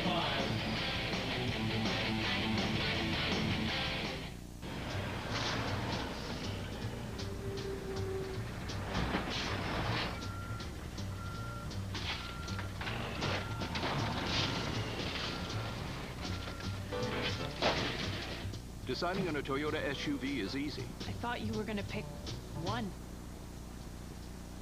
One? Deciding on which one is not. Check out the 2003 Toyota 4Runner today, starting at just $27,977.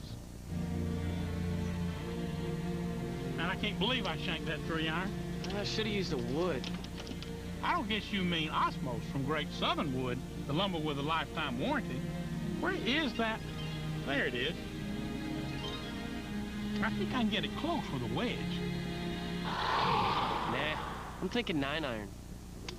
Oh, 4! So remember, if it doesn't say Osmos on the yellow tag, believe me, you don't want it. Hello? Do you or someone you know have trouble hearing on the phone? With the FTRI Equipment Distribution Program, you can qualify for a specialized telephone that lets you hear clearly when you make or receive a call. Special telephones are available to residents of Florida who are deaf, hard of hearing, deaf-blind, or speech impaired at no charge. Contact FTRI and discover communication freedom. This season, Sunshine Network makes College Football Saturday a day-long event. We call it Tailgate Saturday. We start by previewing all of Florida's major teams with the Bubba Burger College Kickoff Show at 9:30 a.m. Then, we pick up where the networks leave off with all-new post-game coverage of every Florida and Florida State game. Finally, at 10 p.m., we recap the day's games with the Tailgate Saturday Football Wrap. From your morning coffee to your late-night snack, Sunshine Network is there with the all-new Tailgate Saturday. Florida sideline, they have to be pleased with a lot of things that have happened tonight. Florida starting slowly offensively, but Ed Zombrecher's offense getting in gear, and the Gators dominating the football game 49-3. Ed Petrovich keeping himself loosened up on the sideline. You're a kickoff man for this team. You better be loose. Walker tripped up near midfield. Wow. This is where Walker, when he looks at the film, is going to be kicking himself, David, because when you've got a big tackle like Lance Butler out front, clearing the way, and there's only one defender to beat to go to the house, you've got to get there. So close to breaking that one for a touchdown. Redshirt freshman from Statesboro, Georgia, will get the handoff again. After to the 40, the 30, he still might get a touchdown. He's gone. Give him 6 to Tavis Walker. I tell you, this offensive line is just doing a bang of a job as the Gators get their 5th, I think it's the 5th rushing TD of the day. Excuse me, the 6th rushing TD of the day. There you see big Lance Butler coming around, getting his kick-out block, and a nice cutback by Tavis Walker, headed up the middle of the field, kicking through would-be tacklers, going in for the touchdown. Even 50 yards on the run. And the Leach extra point is good again. 8 for 8. In the extra point department tonight for Matt Leach. And a happy Jim Tavis Walker celebrating on the Florida sideline. Look at that blocking. Nice block by number 79, Rissler, as he gets the block, creating the hole, the seam for Jim Tavis Walker to run through. Nice job by Steve Rissler, and then Lance Butler coming around from his tackle position, left tackle pulling and leading. Great job on the right side of that line to get another look. Tight end Daryl Carpenter also throwing a nice block there. Who said those big guys at 300 pounds can't run? Nice job by Rissler, Lance Butler, the entire offensive line. But, you know, David, they have dominated all night here. And, you know, that's what you've got to have. You've got to get these young guys ready to play. You know that your first-team offensive line is quality, but then as you start to look at your young guys, getting them ready to play. And they're showing that they're ready. Well, the big one next week here in the Swamp against the University of Tennessee. Of course, Florida and Tennessee dominated the Eastern Division of the Southeastern Conference throughout the 1990s. Each team having won a national championship in the last 7 years. And we'll see how strong these two ball clubs are next week when they go head-to-head. Tennessee struggled a little bit last week against a very fine Marshall team. But the Vols will be coming into the Swamp, and you'll be able to watch it all on Breakfast with the Gators next Sunday on Sunshine Network. Petrovich kicks the ball into the end zone again. It's down by Roosevelt Kaiser. So with 5:13 to play, the Rattlers take the ball at their 20. Now we get into the nitty-gritty. Southeastern Conference schedule starts next Saturday in the Swamp against Tennessee. And then you got Kentucky on the road, home against Ole Miss, and then back-to-back brutal mid-October with LSU and Arkansas. Arkansas on Saturday had the win at Texas. And you know that Tennessee is looking forward to this ball game after the way the Gators went up and handled them last year in Knoxville. And of course the Gators have Ole Miss and LSU marked on their schedule because those were two teams that they let get away. So we're in for a fine season of SEC football. Georgia impressive again on Saturday against South Carolina. Edward Baker the ball carrier. And, of course, LSU, they've got one of the great players in the country, the tackle made by Downey. Clayton, that receiver for LSU, really is an outstanding playmaker. Well, LSU is leading the SEC in total offense. They've put up 15 touchdowns coming into today's ball game. The Gators are second, having scored 12 touchdowns. The Gators hook up with LSU, which is down the road. It could be a very exciting football game there in Baton Rouge. Ron Zook's young football team really grew up last week in Miami. You know, David, they're taking another step here tonight, I think, Matt. Yeah, sometimes you hate to say this because you always want to win, but you know, if the Gators had been able to sustain the lead versus Miami and won the ball game, you know, you also have to worry about it at some point if these guys don't start to think that they've got to continue to improve. You know, so too much too soon. So there is a positive out of that loss. It's the fact that they realize just how far they still have to go to become a great football team. Coach Zook said after the game down in Miami last Saturday night that the football team was genuinely hurt and disappointed that they did not win the game. Not satisfied with the close loss. Really feeling the pain of losing that Orange lead down in the Orange Bowl.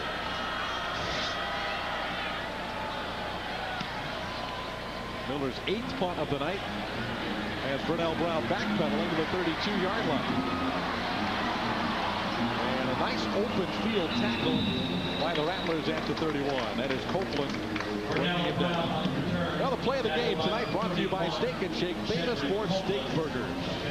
Yeah, excuse me, Deshaun Wynn just breaking tackles as he sheds 4 or 5 different would-be Rattler tackles to set the tone of today's game as he gets the Gators off to an early lead of 7-zip.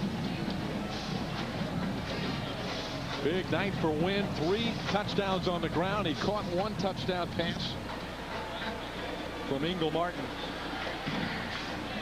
And the Gators rolling off 56 points tonight with 4:13 to play. And Skylar Thornton, the ball carrier. And he now becomes the 5th tailback to see action tonight. He's a talented young ball carrier, too. We saw him against San Jose State in week 1. Well, David, I'm watching the offensive line. You know, I love offensive line because I was once a running back. And these guys are having so much fun. All of a sudden now, Sylvester McGrew is pulling up through the hole, and he's 20 yards downfield leading the running back. Stephen Bell, number 67, out of Boca Raton. And Thornton, the ball carrier again, another true freshman out of LaGrange, Georgia.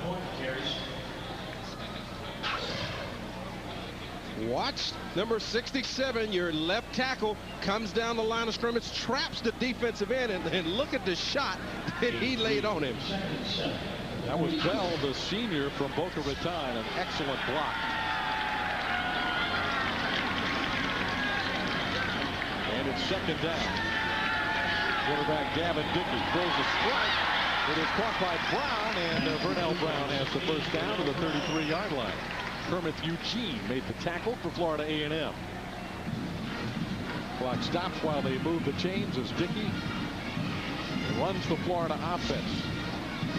Vernell Brown got to play some last year, but with the emergence of these young receivers, really hadn't gotten to play much this year as he's been moved down to 3rd, 14.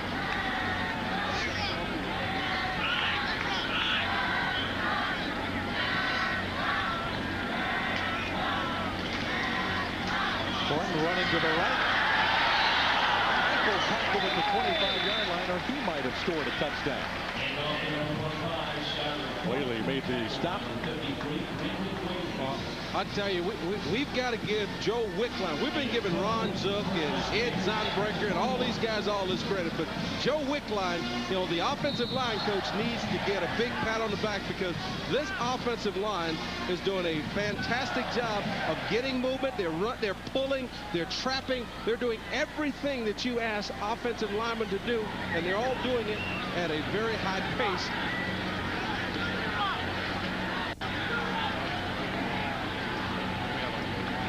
Using a lot of clock. Same play. Handoff to Thornton. He drops in front of him to the 5. Thornton scores a touchdown. Well, the Gators running the same play to Skylar Thornton. 3 consecutive handoffs. And, well, you're right. The offensive line just dominating as Florida A&M is totally worn down.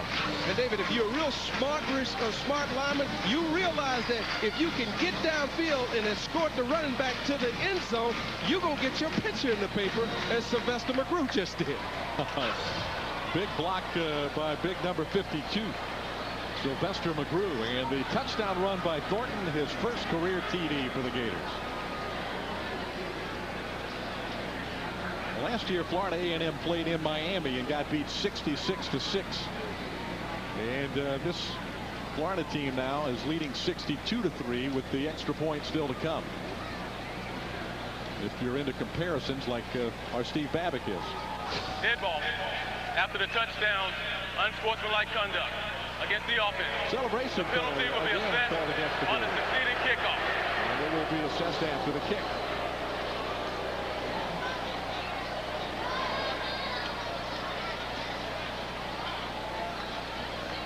I was just thinking, Steve Babbitt reminds me of that female sideline reporter for one of those networks. I'm trying to remember which one it is now. The female reporter. Yeah, the sideline. It's not in terms of looks, just with the material that he comes up with, outstanding stuff. You know, I'm just into the comparison thing tonight with Steve. I'm not going to touch that. This Leach's extra point makes it 63-3.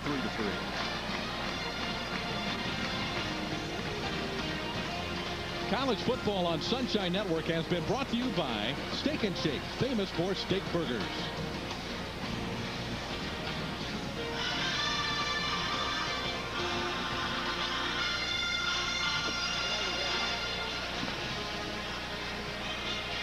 Well, it's a big night running the football for the Gators. 7 rushing touchdowns in the game. And you see Rand Carthon, he's already got his shoulder pads off. He got an early release from this one. Carthon a little shaken up early in the game, so Gators didn't need his talents. And speaking of our sideline reporter, Steve Babbitt, got any more analogies tonight? David, I can't wear the high heels that some people wear on the sideline, but everything else I could do, and I appreciate that. I resemble that remark. Again, no high heels for me, though. A little blonde, though, aren't they? I mean, you know. No, it's Ric Flair then. Blondes have more fun, right? We should have made.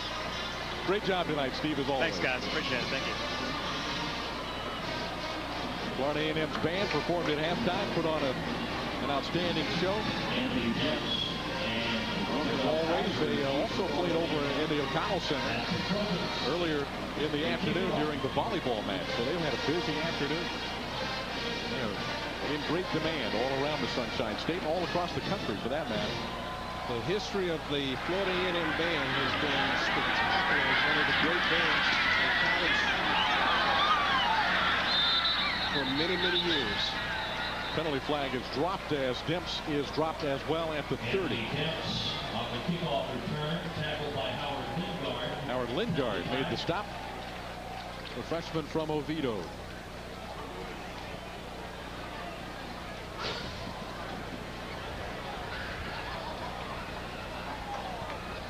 During the return, illegal block in the back against the return team.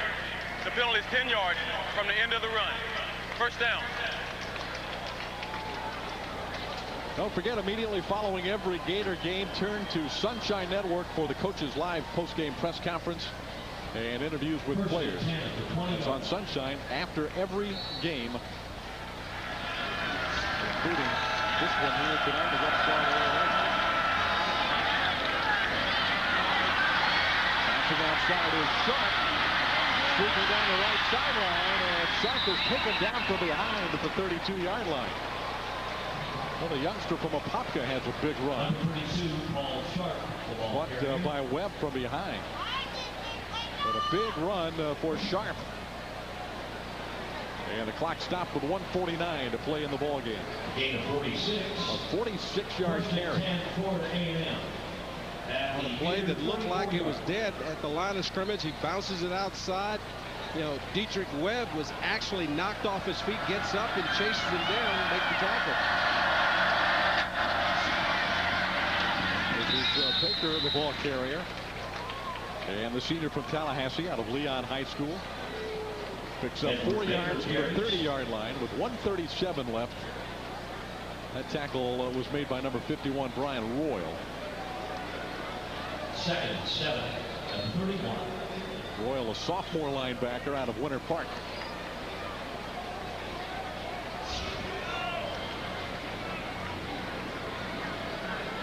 It brings up 2nd down and 7.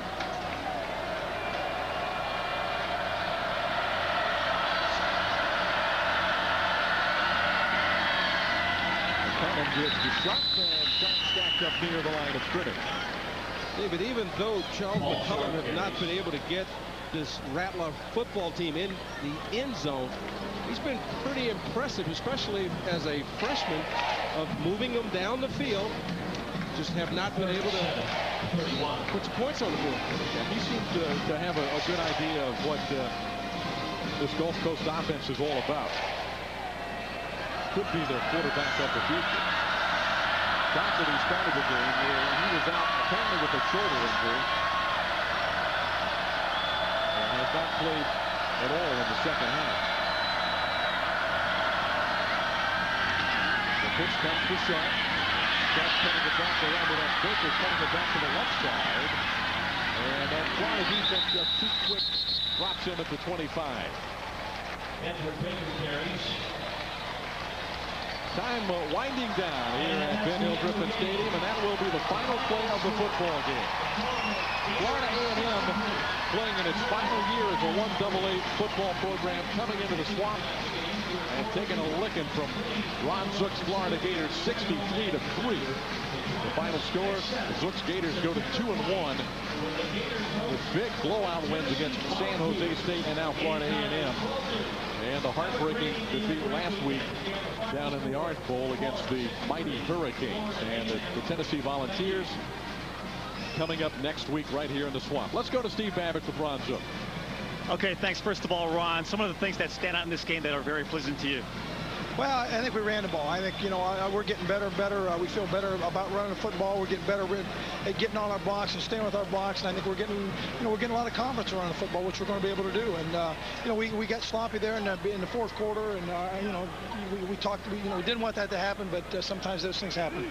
Not to single out one guy, but Deshaun Wynn. You knew he could do the things he did. He had 4 touchdown scores, 3 on the run, 1 by the pass, almost 100 yards. What a day for Deshaun. You know, Deshaun's a good back. He's going to get better and better, and I think we got a bunch of good backs there, and I think that's what's going to allow us to, you know, the opportunity to be able to run the football. And, you know, I think we know we can throw it. We know we got some excellent receivers, and you know, we just got to continue to improve, and that's been our whole theme since the day we started.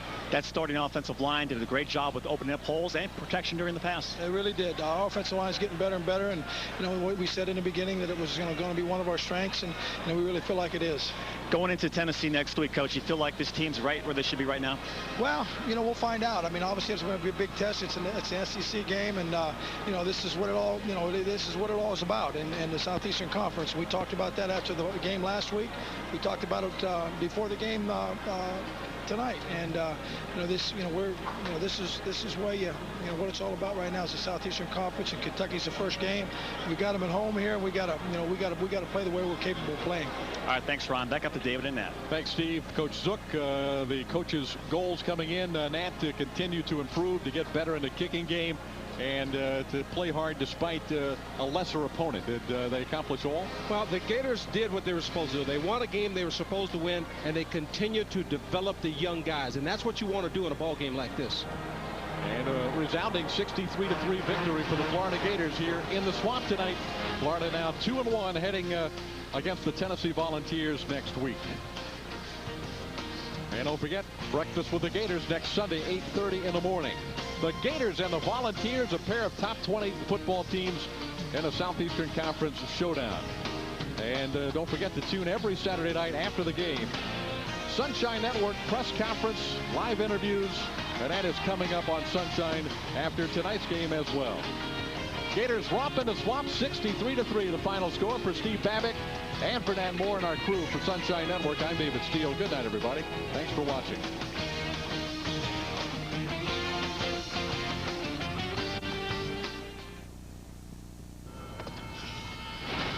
At the 25-yard line of Florida, and here come those FAMU Rattlers. And boy,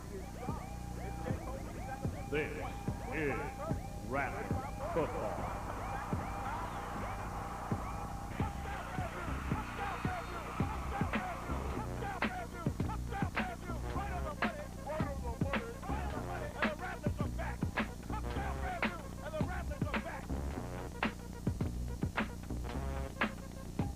Rattlers take on the Gators. Hello and welcome to the Coach Billy Joe Show. I'm Keith Miles, your host, along with the head Rattler, Coach Billy Joe. And Coach, the Rattlers journeyed down I-10 and 75 to Hogtown to take on Ron Zook's Gators. And the Gators are a young team, but they're a good team.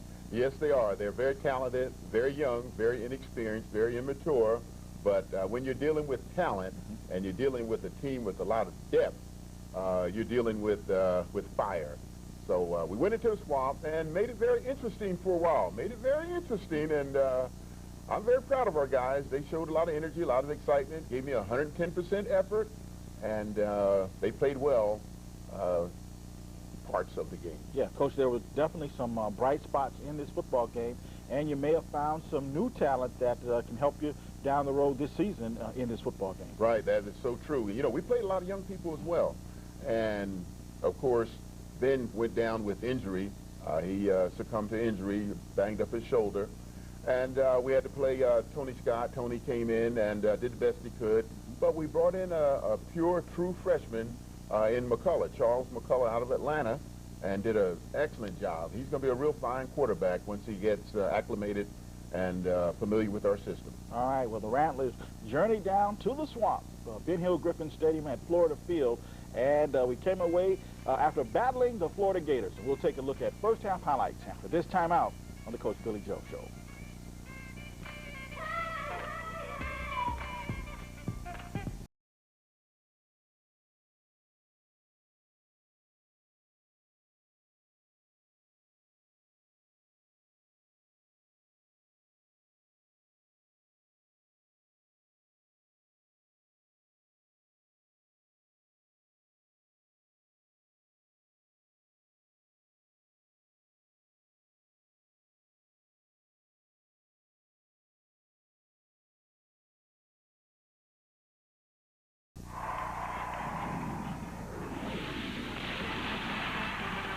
Everybody plays at the College Football Hall of Fame. Enjoy the sights and sounds of the game. Test your skills in the training center. Encounter the heroes and the history of college football.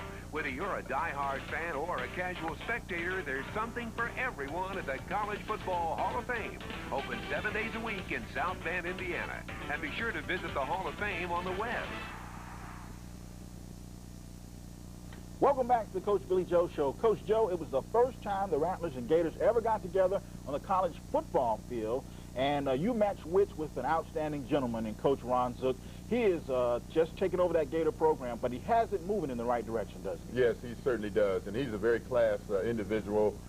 Very pleased with the way he conducted himself and his team late in the game. He could have put some more points on us, but he didn't. Of course, we were not complying. We were not agreeing with him. We did not help him at all by missing tackles and letting him put some additional touchdowns on the board. And I'm sure he did not want those touchdowns on the board. But it was a good visit into the Swamp, and we'll learn from that experience. We have a long way to go.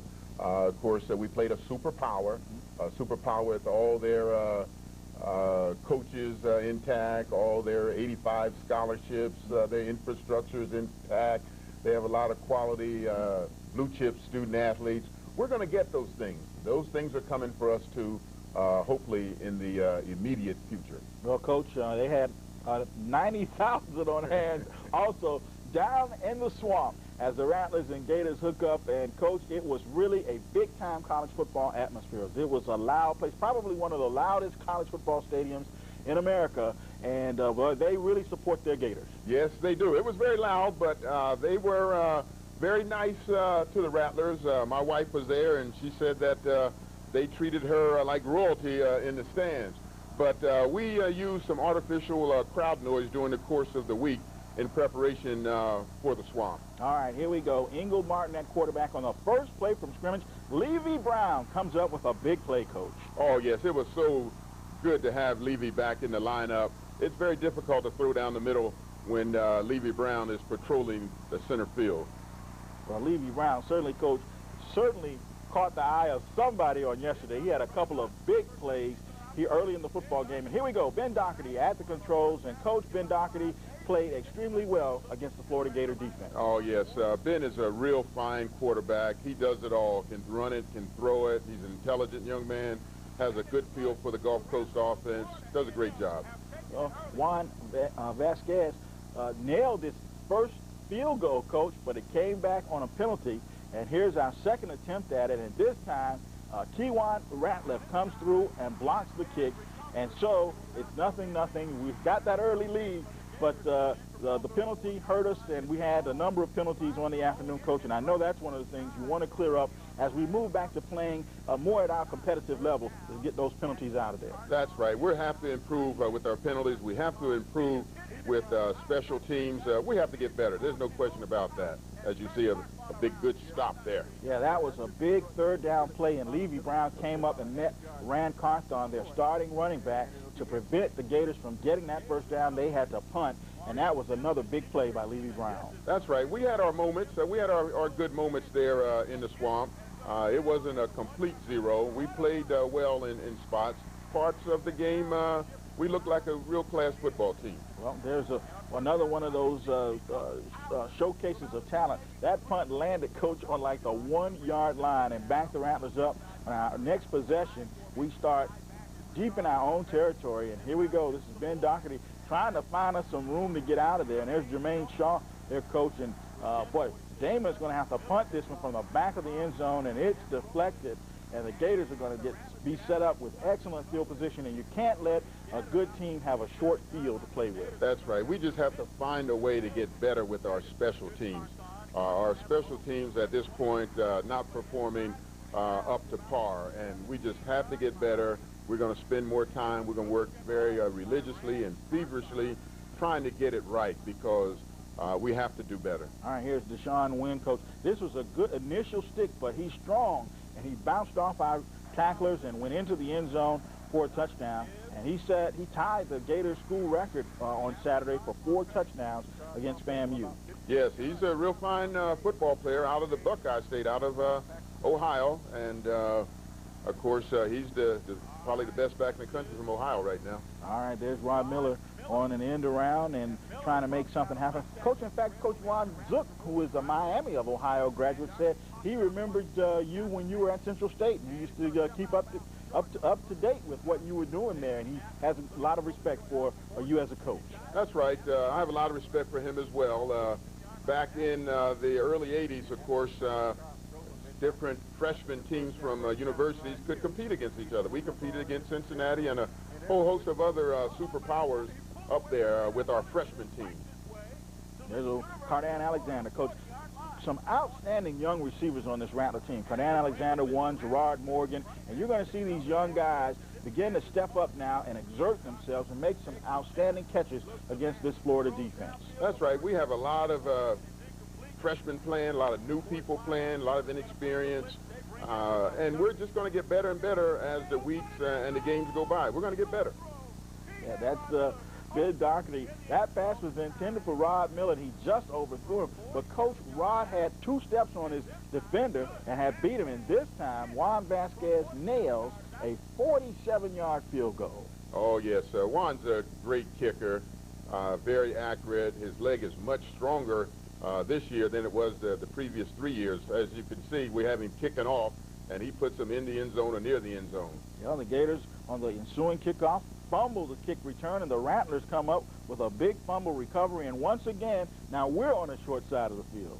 That's right, and it's important that we do something with it, and unfortunately, we didn't really make it happen, and we should have. All right, that's been connecting there with Cardan Alexander, and here we go. Juan is going to attempt another field goal, and this one is no good, and so the Rattlers and Gators now go to the second quarter.